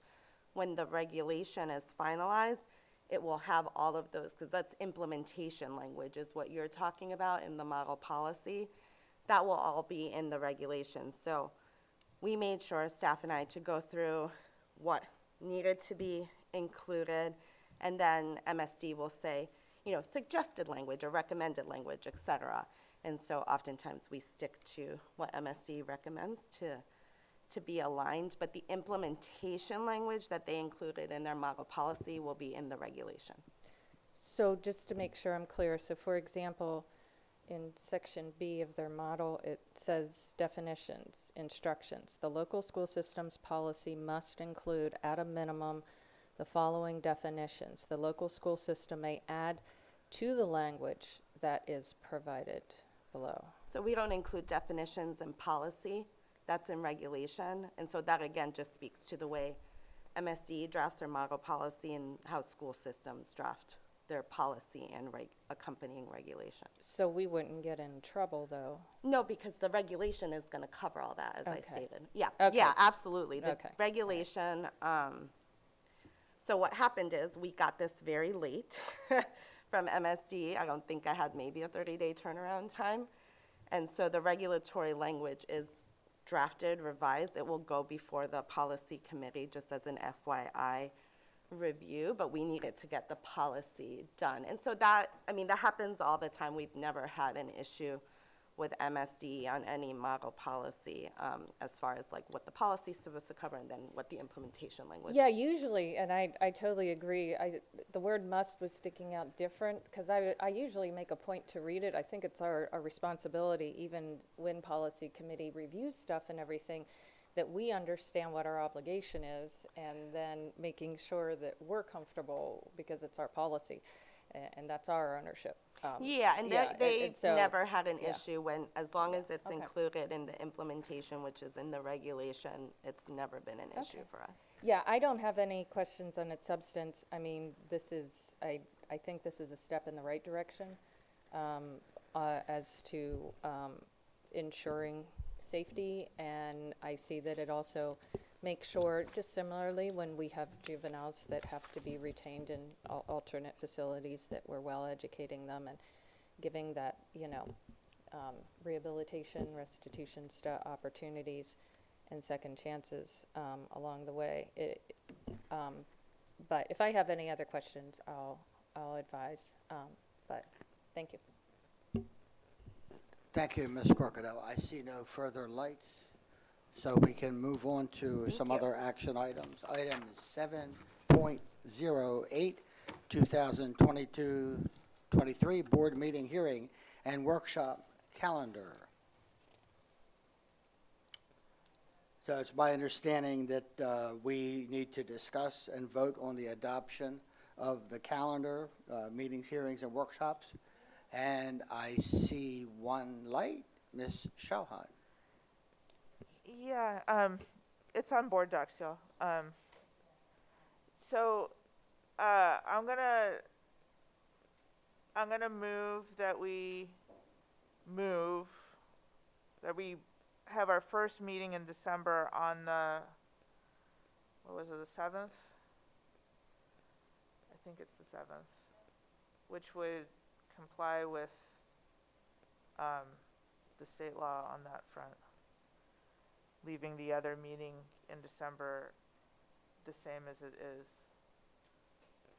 And yeah, so that's my motion. So we're. Do we have a second? Okay, good. Just making sure I was. Second? Yeah, sweet.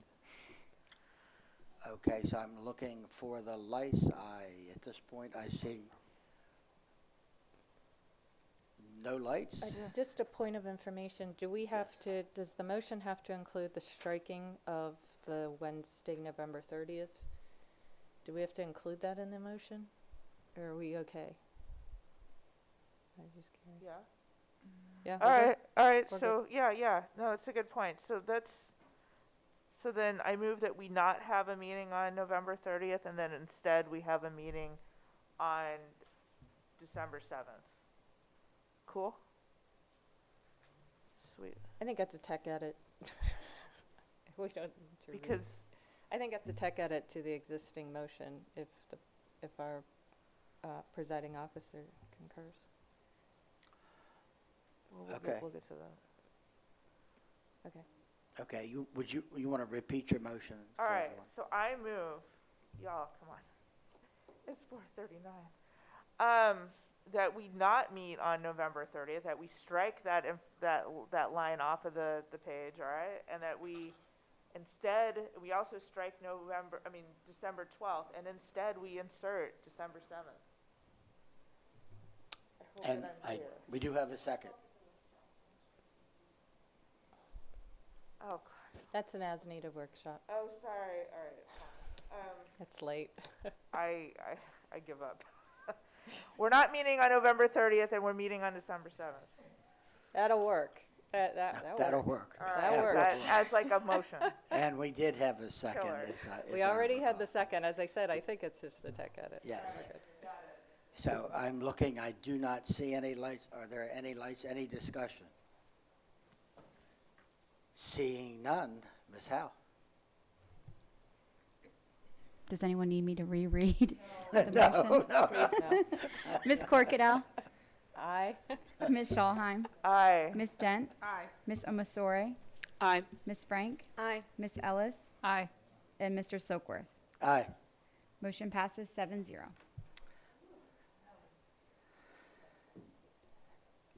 Thank you. So we now have an amendment. Do we have to vote on the calendar itself?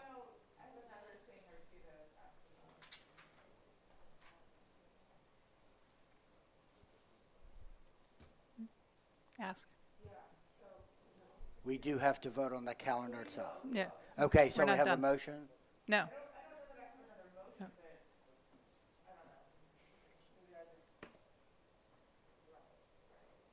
Who do you have a question for? You have a question for someone, you said? No, I wanted to discuss with y'all the double July day. Okay. So, do we still want July 6th or do we want July 3rd? Your mic on, please. Sorry, God, nothing. All right, do we want July 6th or do we want July 13th? I think I've hit I a hear wall, you. y'all. Miss Ellis, your lights on. Right, well, mine's about another, Okay, Miss so Corkadell. I'm sorry. It could have been a rhetorical question, so Okay, go for it. Well, I'll just say, for discussion without the motion there, that I think July 6th gives us a little wiggle room and also extends what we need for our mental wellness, which is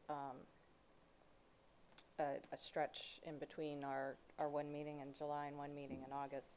So I would prefer myself to have the July 6th. And as I said, it also gives us that extra wiggle room in case we need to adjust anything in the budget, because that would be, if it's 30 days from, then that's right around the, 15th or 16th. I would just prefer us to be done and one and done sooner too. But I mean, I'm kind of flexible. If the majority would prefer the following week, I'm fine. But I would rather have that extra week of preparing for the upcoming school year and some wellness time. Miss Amasori. So obviously, I'm not going to be here for this meeting, though. Just looking at the calendar, so July 1st is a Friday. I don't know what date the next mob will be appointed on. It might be July 1st. I don't know. But the turnaround from then to July 6th, because then you have Saturday, Sunday, and then there's July 4th, and then boom, that Wednesday is going to be the first meeting. And so just thinking with a compassionate and empathetic mindset, if you go from being appointed and then straight going to your meeting without getting some time to catch your breath, that might be a little hard on whoever is going to be following me up. So just with that in mind for your new board member who's going to be coming and attending that meeting, I think it would help him if it was July 13th. Instead of July 6th, just because it is, boom, Saturday, Sunday, 4th of July, right after appointment, there's not a lot of time to actually get caught up with what is going to be on that meeting. Ms. Dent.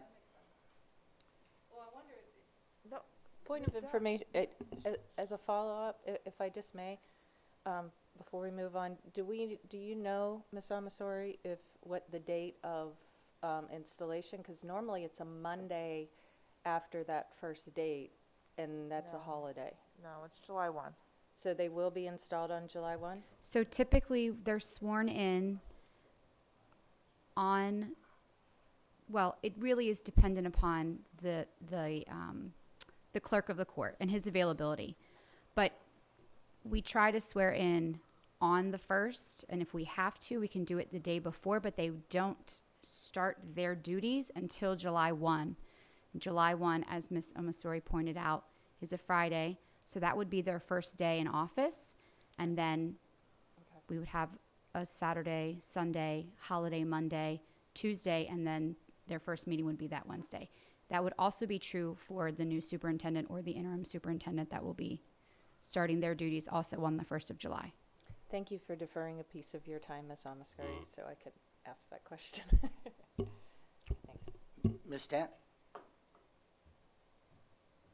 Actually, you just made my point, which is really about the possibility that there may be a new superintendent on board. You've got a new student member of the board on board. And that's a big week of people taking vacations because it's kind of the first major holiday after for the summer. So I just think that it's a time, we can fix this now, then wait until July to realize that we probably need to move it a day. Ms. Ellis?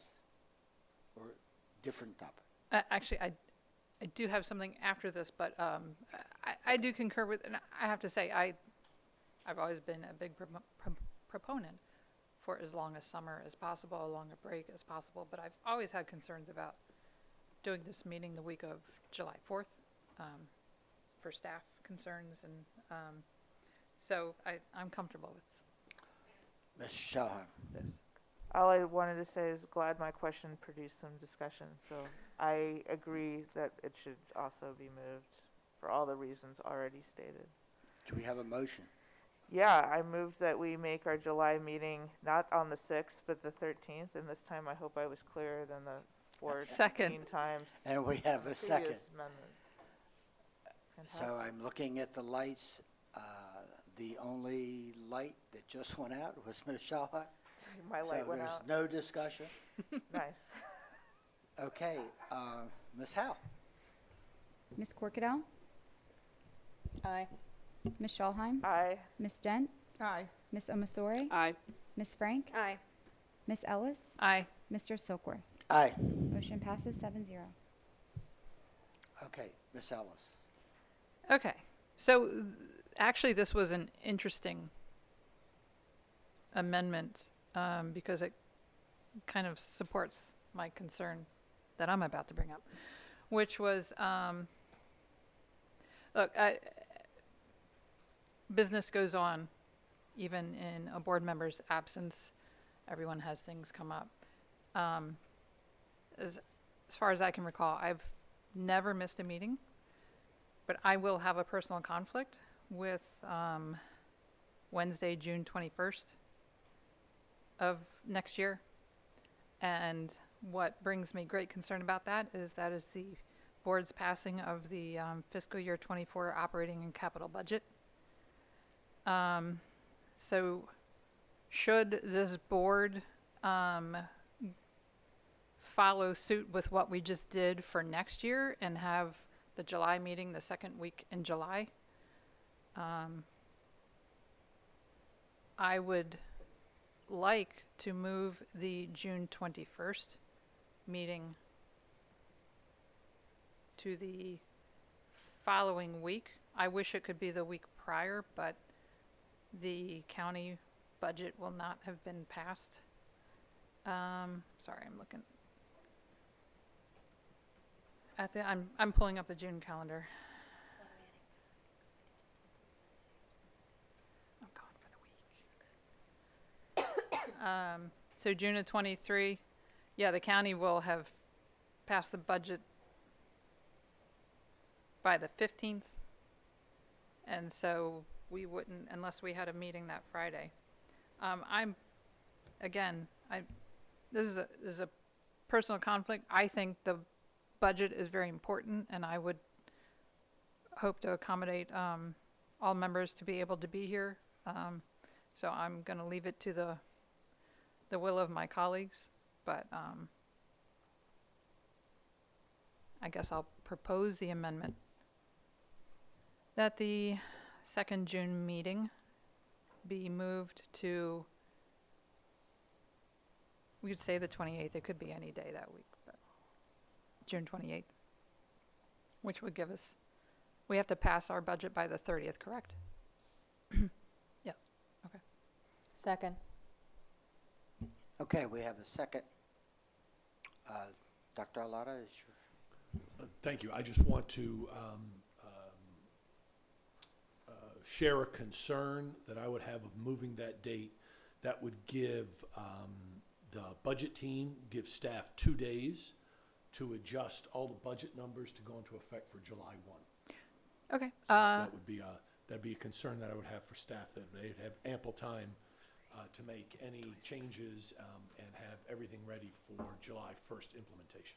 Thank you. Thank you for that, Dr. Alato. I would like to amend my motion to June 26th. Second. Second. Okay, we have a motion to amend the date for the meeting in June from the 21st to the 26th. We have a second. I'm looking for lights. I see no lights. Ms. Howe? I'm sorry, before we vote, can I ask if, I just want to make sure that we're meeting with the legal requirements for the meeting? This is Aaron Burke, Board Counsel, just clarifying, no one's mentioned the year, we've all been talking about 23. the year, whatever, but in your motion, you should clarify you're speaking, I think Dr. Lotto was speaking to June of 2023. Correct. Thank you. Make sure that that's what you all are on the same page. Yes, June 26th of 2023. Thank you. Okay, seeing no, Ms. Shalheim? Dr. Lotto, I just want to get your opinion on this. Would that give staff enough time, or is that still tight? It's tight. I mean, the team needs as much time. We take as much time as we're allowed. Usually sometime in that second or in that third week of June. The 26th is better than the 28th. It's not as good as the 21st in terms of staff time to adjust the budget. Okay, thank you. Yes, ma'am. Okay, so we do have a motion on the floor with a second. I see no further discussion. Ms. Howe? Ms. Corkadow? Aye. Ms. Schalheim? Nay? Ms. Dent? Aye. Ms. Omasori? Aye. Ms. Frank? Aye. Ms. Ellis? Aye. Mr. Silkworth? Aye. 6-1, motion passes. Okay, so do we have any other amendments? Ms. Shalheim? It's not an amendment yet, it's a question, just like my other one for discussion. And trust me, I want as long of a break as possible. We, last summer was awful, and it's nice to get a break. However, I do want to recognize that August 24th is the Wednesday before the Monday where school starts, and with lots of changes afoot, including start times, which I could not be happier about. I just wonder if that's the right move for us. Yes, I want to be on break as long as possible, but I also want to be cognizant of that fact and that, everyone else is back, et cetera, the week prior. So I'm just throwing it into the universe for discussion. Thanks. Ms. Frank? I am traditionally out of town a lot during August, so the later it could go, the more likely I will be here. I travel a great deal the first couple weeks, and with this February meeting that we had, I had about a 2-day turnaround time from when I had gotten back in and had to do meeting prep, and it was difficult to be prepared, so I would like as much time as I could on the August meeting. Ms. Corkadow? Well, I'd already made a couple comments on this, on as long as possible, but I do also think that, we do have a new superintendent or interim coming in. Will be seated on July 1, and although I know traditionally that would be, running into that week of prep work for everyone else, the teachers and stuff getting acclimated and et cetera, I just think that the 24th may be, incidentally, the better date for this year, for this coming year's perfect for the 2022. Make sure we're talking about the right year here. I just think there would be a benefit to it. I see that there is a downside and there's an upside. So, but I don't see anything detrimental. I think there are better ways and not so better ways depending on what seat you're sitting in. So I don't think there's a detriment to the proposed date, and I know that these were reviewed along with some discussion. So I would be inclined to stick with the 24th, seeing all considerations. Ms. Shawhan. Dr. Alato, I would love your opinion on this and your advice.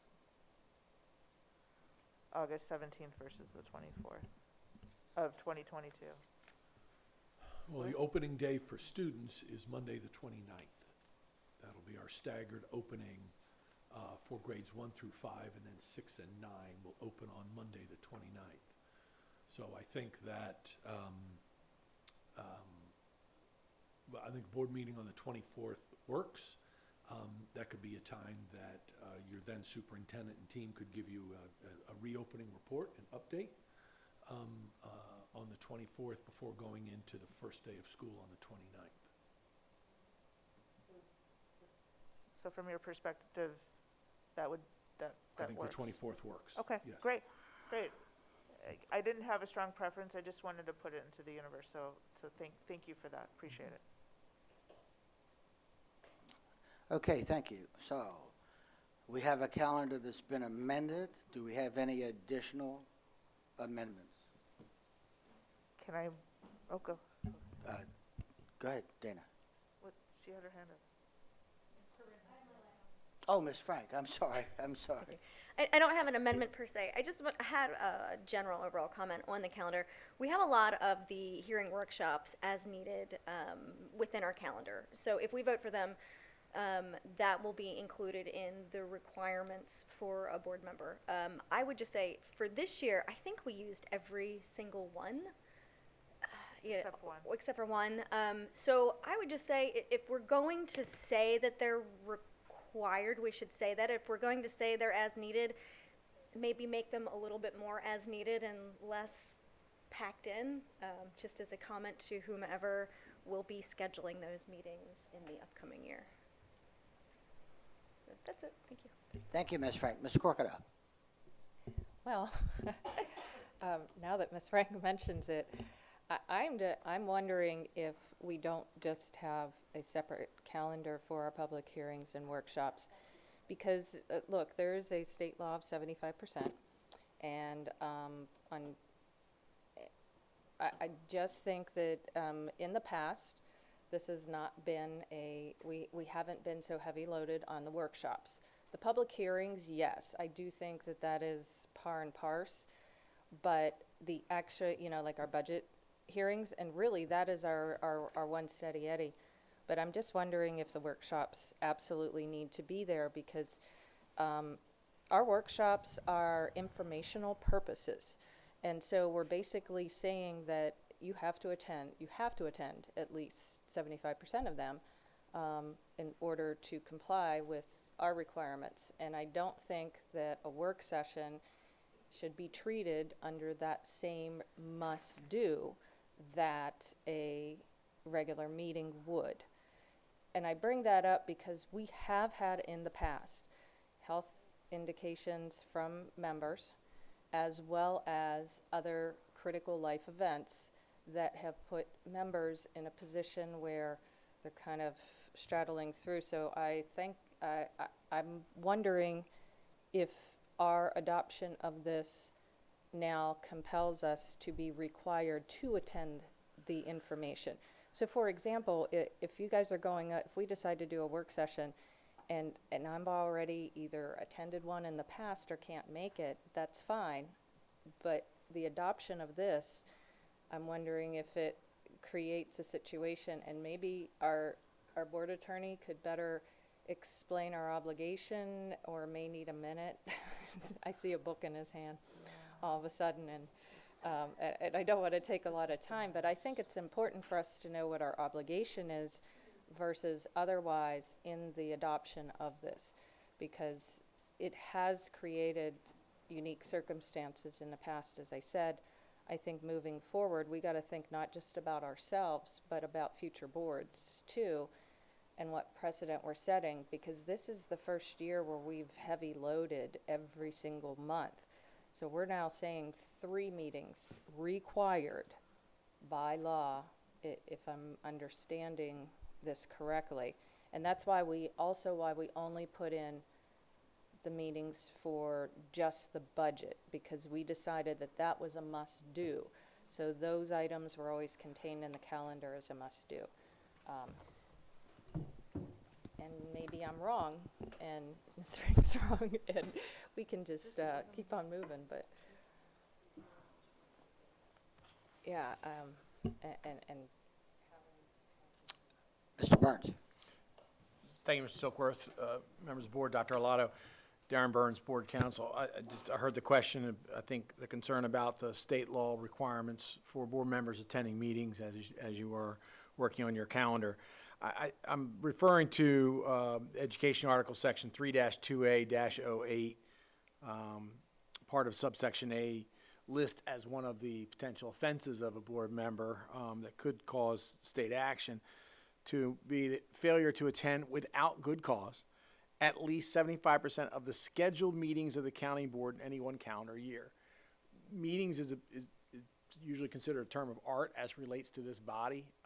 You know, when you have workshops, they may be public meetings with respect to the Open Meetings Act definition, in other words, how they're conducted. That does not necessarily mean they are meetings in the same sense of your your bi-monthly meetings, your regular business meetings, as someone alluded to, business meetings. So I'm not so sure that a workshop per se counts in that calculus. I don't think that's been tested yet, so I wouldn't want to give you advice that for sure it is counted. I think that when you have a special session and that you give notice to the public you're going to hold a special session as a public meeting, such as on a budget or something like that, I think that's likely to be counted as one of your meetings. And so I don't know if it matters as much what calendar, how many calendars you adopt. I think a single calendar is a great thing for the public. It's on one link clicked on your website. You've been doing that for a while. I think that the more advance notice there is to you and the public that it is a regular business meeting of some sort, the more you will be held to the standard of attending that meeting. I think that's the best way to advise you. so as a follow-up question then, Mr. Burns, thank you very much. So we could just simply annotate, it sounds like we could annotate this to reflect that workshops are information opportunities, or some kind of footnote at the bottom that distinguishes it separately. If that's the will of the board, you can do that. To just ensure that our risk factor is If that's lower. the will of your board, you can annotate this calendar however you wish. It's your But calendar. I guess my question to you is would annotating it allow the distinguishing, allow for a distinguishing element? Again, the better way to answer that is if the will of the board is to annotate in a way that makes those meetings not count towards your attendance record, yes, you could do that. I'm not suggesting that which way you should go with that. Okay, no, Could that you? was helpful. Yes. Yeah, okay. Thank you very much. I guess at the right time, I do have an amendment, but I think I need a minute.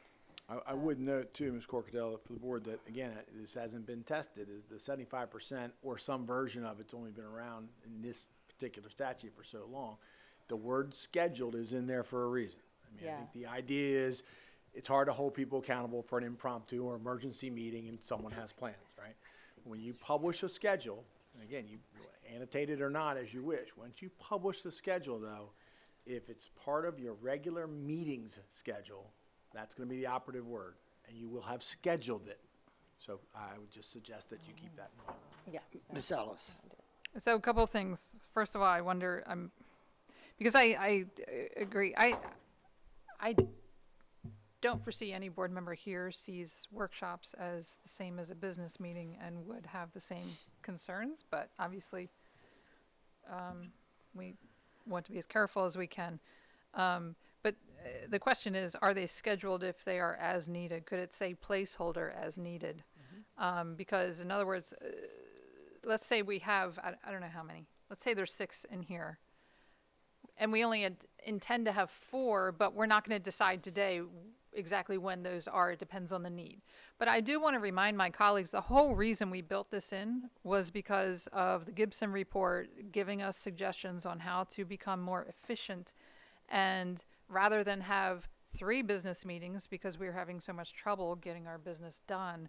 This was a way to dive deeper into subjects, table things basically, and dive in without the business meeting.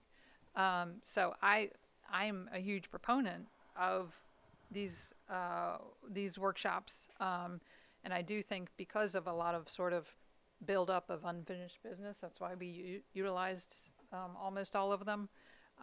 But I would hope any president would. I know that when I was president, I shared with the members what I envisioned for each board, and I asked members to share with me what they envision, and nothing was decided by the president. We're going to have 6 workshops. So this, in other words, this board can decide, okay, we have this calendar, let's tackle these topics or whatever. Anyway, I don't want to do away with the workshops. I don't want to consider the workshops an obligation the way our business meetings are. The workshops are for the board members to become informed. So that's for us, really, to become informed so that we can be informed and prepared in our business meetings. Ms. Shahan. Yeah, I completely agree with Ms. Ellis. I also want to point out that when we schedule a workshop on kindergarten readiness or whatever other topic, staff then put in a lot of effort and time to come up with that presentation, to make it informative, to make it useful for us, and we're all up here talking about whether or not we can piece out on a workshop, you know, if we want to me, it's a little bit of a contradiction. We want to make an honest effort at not getting out of here at ODARC 30, although we're not doing a very good job of it today. And we want to be, we want to follow Gibson, and we want to be as informed as possible, but we might not show up to the workshop that we've asked staff to prepare for and to sit here before us after their work day and give. Let's just, if we're going to have a workshop, we should be here. So that's 1. And 2, I don't want to make a separate calendar or parse out this versus that. I found them incredibly helpful. I've been to darn near all of them, and I will continue to be at pretty much all of them going forward. I'm not going to waste staff's time, and I want to use it to learn. So those are my comments. Okay, I see one more light. Ms. Corkadell? I'm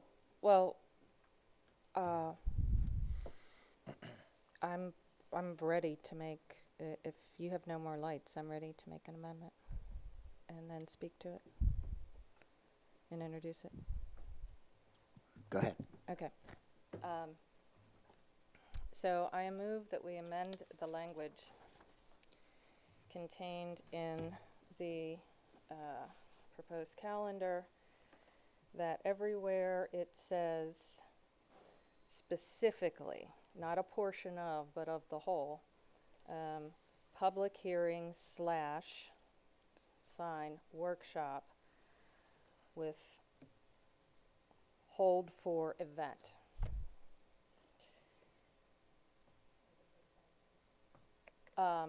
With hold for event as needed in parentheses. And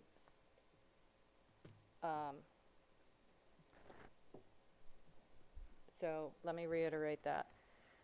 I move that we replace the language that says public hearing / workshop contained in the document, proposed with hold for event, parenthesis, as needed, and parenthesis.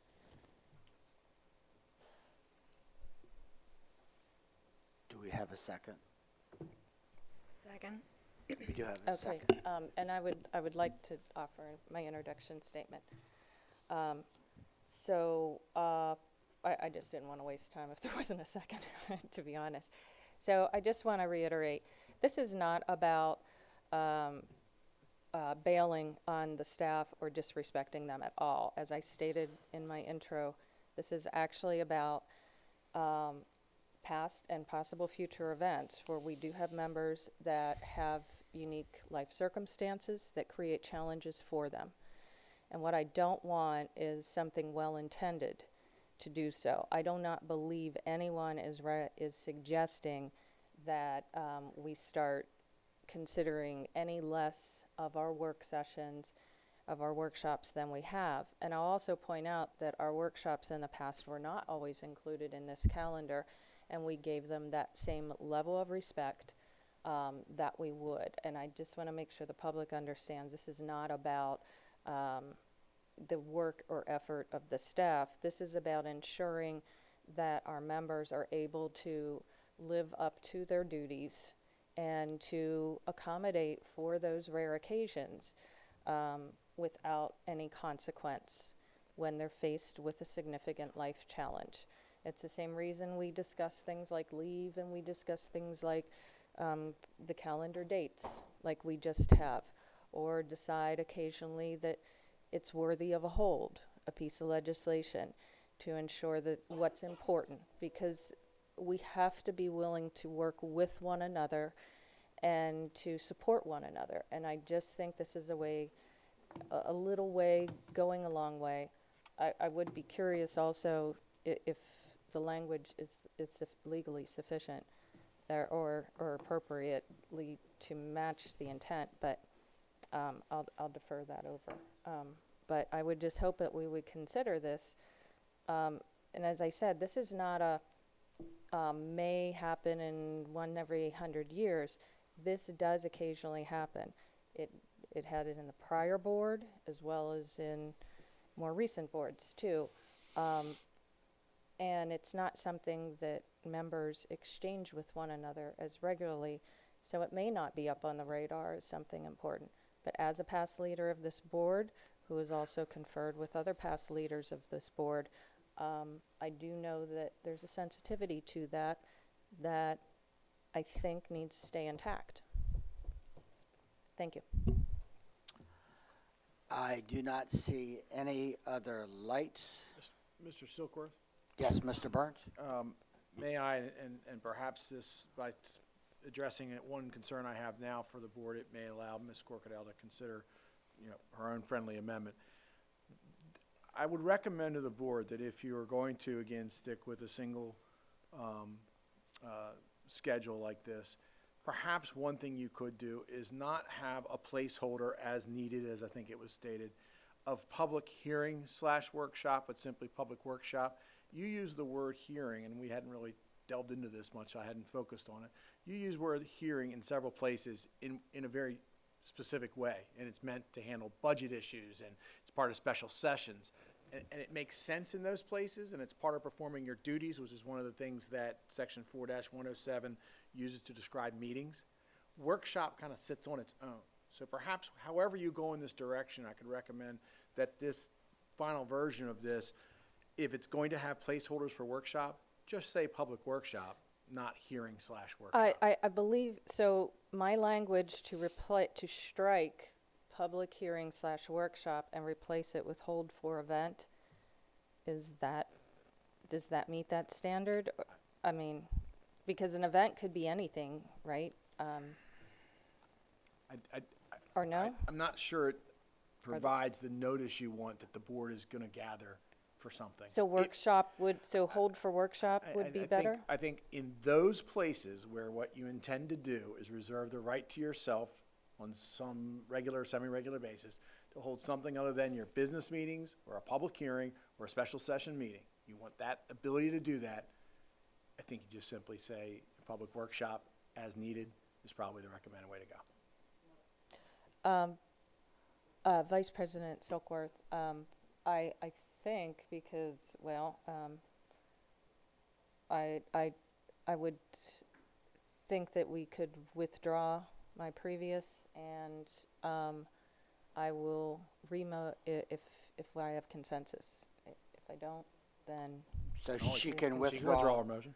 Withdraw the Yeah. motion? Well, anybody on the board can withdraw a motion once it's been seconded. Okay. Or at least offer to, I should say. Okay.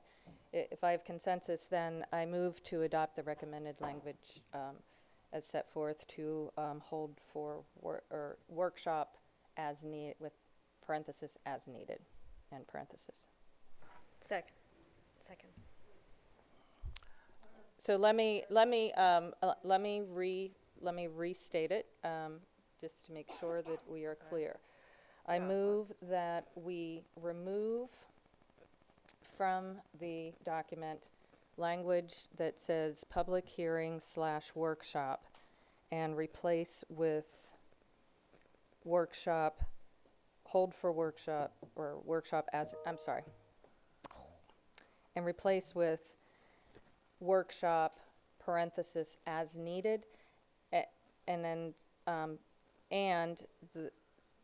that the words as needed not be reiterated in next to the dates, because that would be over here now in the column.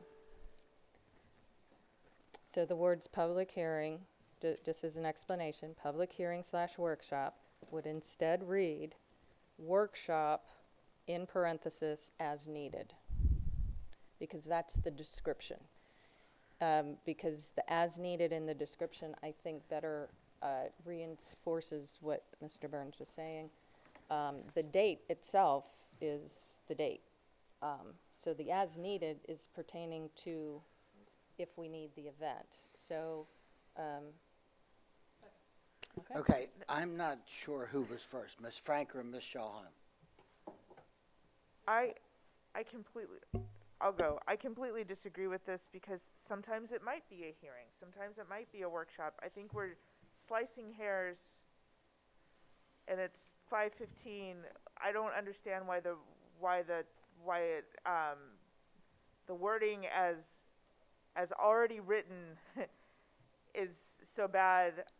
So I'm going to be a no on this, and I just caution the board. We're trampling down this rabbit hole where we get super wordy at a late hour, and it is still Passover. I'd like to go home. Ms. Frank, I just wanted to state that the reason Mike, please.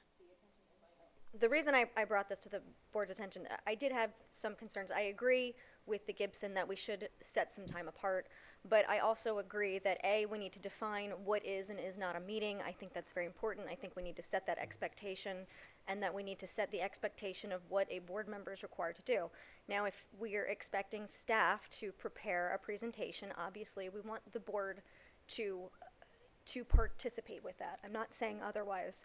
But what I also want to say is, are we expected to, as a board member, attend 6 workshops or 3? And I think we should set those expectations for ourselves too. And if it says as needed, then to me that signals that we would have a few per year. Not every single one would be filled. So my point in bringing this up is that we should more clearly define for ourselves what our expectations should be. I think what Mrs. Corkadell is attempting to do is a little bit closer. I would still like to define it even maybe perhaps with the president, have the presidents give a little better idea maybe at the beginning of the year or something to say, this is what I envision throughout the year. We'll have, these in case of emergencies. A lot of this was because of COVID and needing to have these quick turnarounds and a time where we could all meet. We're no longer under that. So I don't want to set the expectation that every single one of these is going to be a workshop unless we say, you all need to be here. Just put it in your calendar that you are going to be here. And I hope that I'm making myself clear on that. Thank you. Ms. Shawhan. Or we could just define this in the handbook that is still under review and has been for all year, 3.5 years. We could define what is and is not a meeting in that handbook, and so therefore we don't have to define it on this calendar. Ms. Stent. Mike, please. Yes, thank you. I recommend that we table this subject for a different reason. The staff puts in times with the workshop, but in my short tenure here, we put together a schedule of what's included in the workshops. So part of getting to the agenda is for the workshops or that we're going to have throughout the year is deciding if we're actually going to have a workshop. So I think that if people put energy into putting together a workshop, then I think we have a responsibility and an obligation to be here if we are available. But with that said, I don't think that we're going to solve this afternoon. I think that more thought should go into not only the language, but what needs to be removed and what needs to be added to. So I think we've heard from everyone, but I just don't see a way forward for this today. Okay, so you made a recommendation, but not a motion. Because we have a motion on the floor that's been seconded.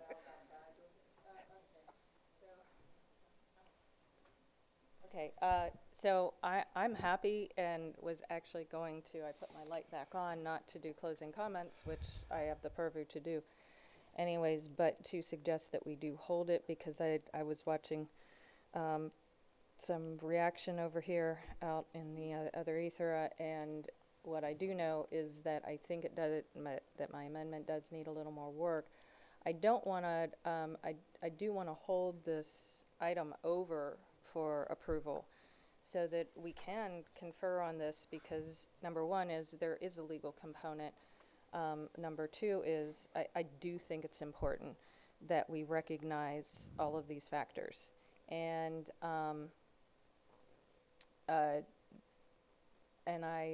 third, I think that there is an opportunity here for us to overall improve how we are being transparent with the public and as well as well meeting our obligation. And I think if we get the language right, it'll help set us to that next level that Gibson referred to and that I know our current leadership and even stretching into the past has been building into to get us to a better practice and to be efficient. And the philosophical stuff I'm just going to table because I don't think there's any reason to speculate on intent or time. So if inclined, I move to hold, let me see if I can get this right without my little cheat book here. I move to hold item where am I at? 7.08 to May, is it to the next regularly scheduled board meeting.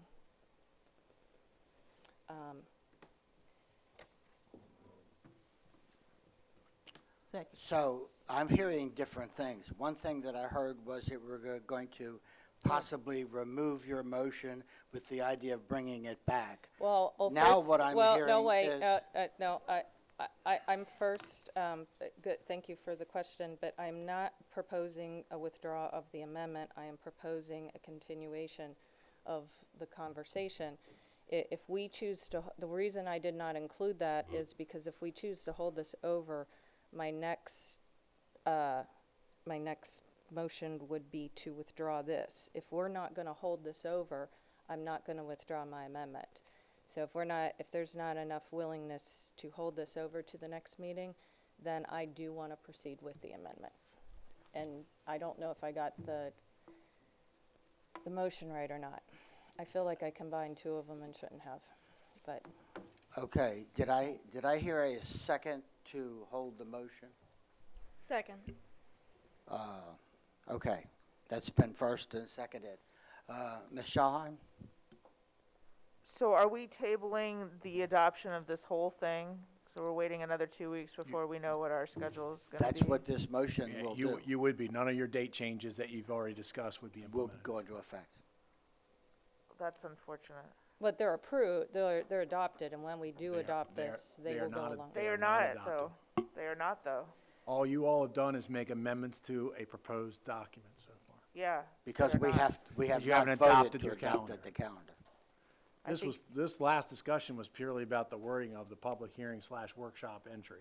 I think we need to adopt the dates, and we can fiddle with the wordsmithing at the next meeting. But I think, I'd like to have the dates set so we can all make arrangements.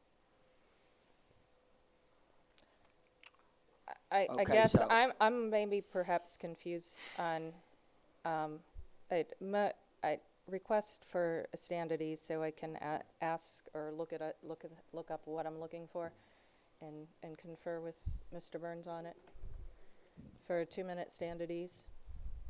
Okay, 2 minutes. Thank you.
Okay, we're back in session. Ms. Corkadell.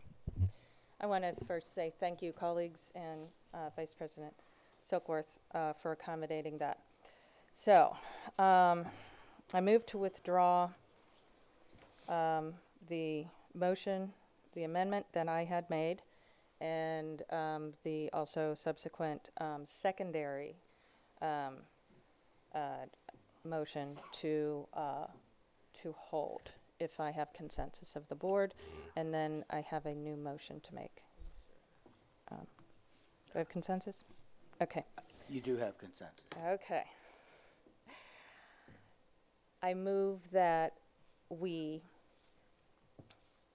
modify the descriptions that say public hearing / workshop to read public hearing or workshop parenthesize as needed. Second. Okay, we have a second. Do I Ms. need to read Crocodile. it? No, Yeah. no, we got it. Okay. I'm just going to say, so I think this will accommodate the concerns that were raised, but still keep to the spirit and intent that I had heard from some of my colleagues, and would just suggest that this would give us, it's a minor modification that will give us a greater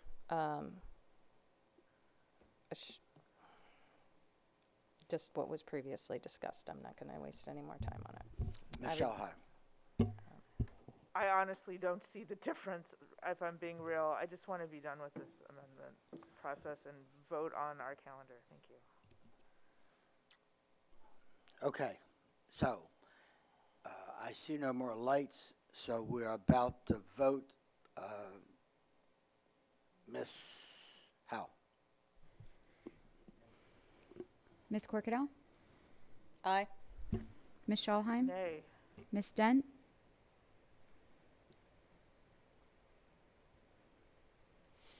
Abstain. Ms. Omasori?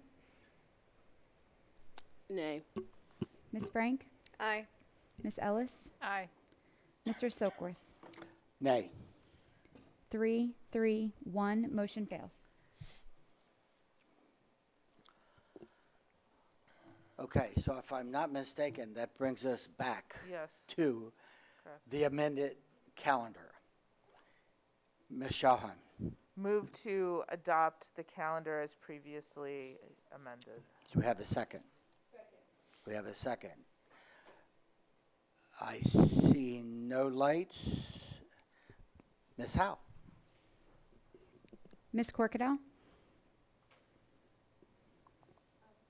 Point of information, we would have had to propose the main motion in order to amend it, correct? But we're making the motion after?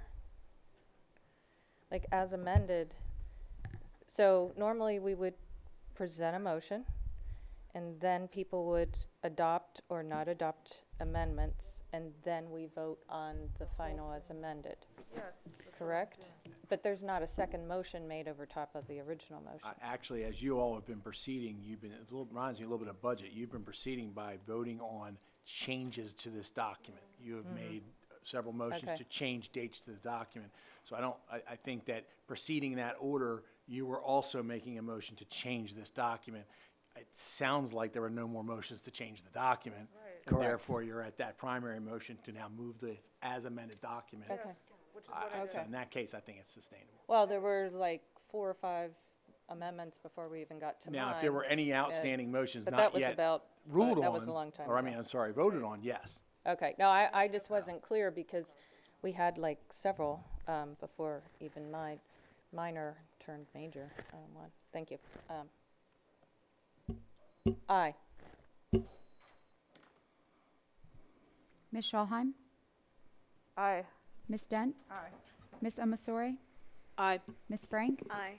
Ms. Ellis? Aye. Mr. Silkworth? Aye. Motion passes 7-0. Okay, that brings us to item 7.9, Crofton High School deed of easement. I see we have 4 of these. Can we bundle those? Is that possible? I'm going to move to bundle 7.09 to 7.12. Second. Do we have consensus? Okay, so we have moved, and we have consensus to bundle items 7.09 to 7.12. Dr. Alado. Thank you, Mr. Silkworth. I recommend board approval of the action items listed on today's agenda, all deed of easements related to Crofton High School, Old Mill Middle School South, West County Elementary School, and Van Bocklin Elementary School as listed on today's agenda, 7.09 through 7.12. So moved. Second. Okay, we have a second. I am looking for some lights. I do not see any lights. Do we have any presentation at all? Okay. Okay, Ms. Howe. Ms. Corkadell? Aye. Ms. Schalheim? Aye. Ms. Dent? Aye. Ms. Omasore? Aye. Ms. Frank? Aye. Ms. Ellis? Aye. Mr. Silkworth? Aye. Motion passes 7-0. Thank you. Moving on to item 8.01, construction status report. Members of the board, you have the report before you. We're glad to answer any questions you may have. I do not see any lights. All right. Okay. Thank you, Mr. Roof. Item 8.02, monthly financial status report. Members of the board, you've got the monthly financial status report before you. We're glad to answer any questions you may have. Seeing none. Okay. Ladies and gentlemen, that brings us to the end. Do we have a motion? Move to adjourn. Second. Second. Thank you. Thank you.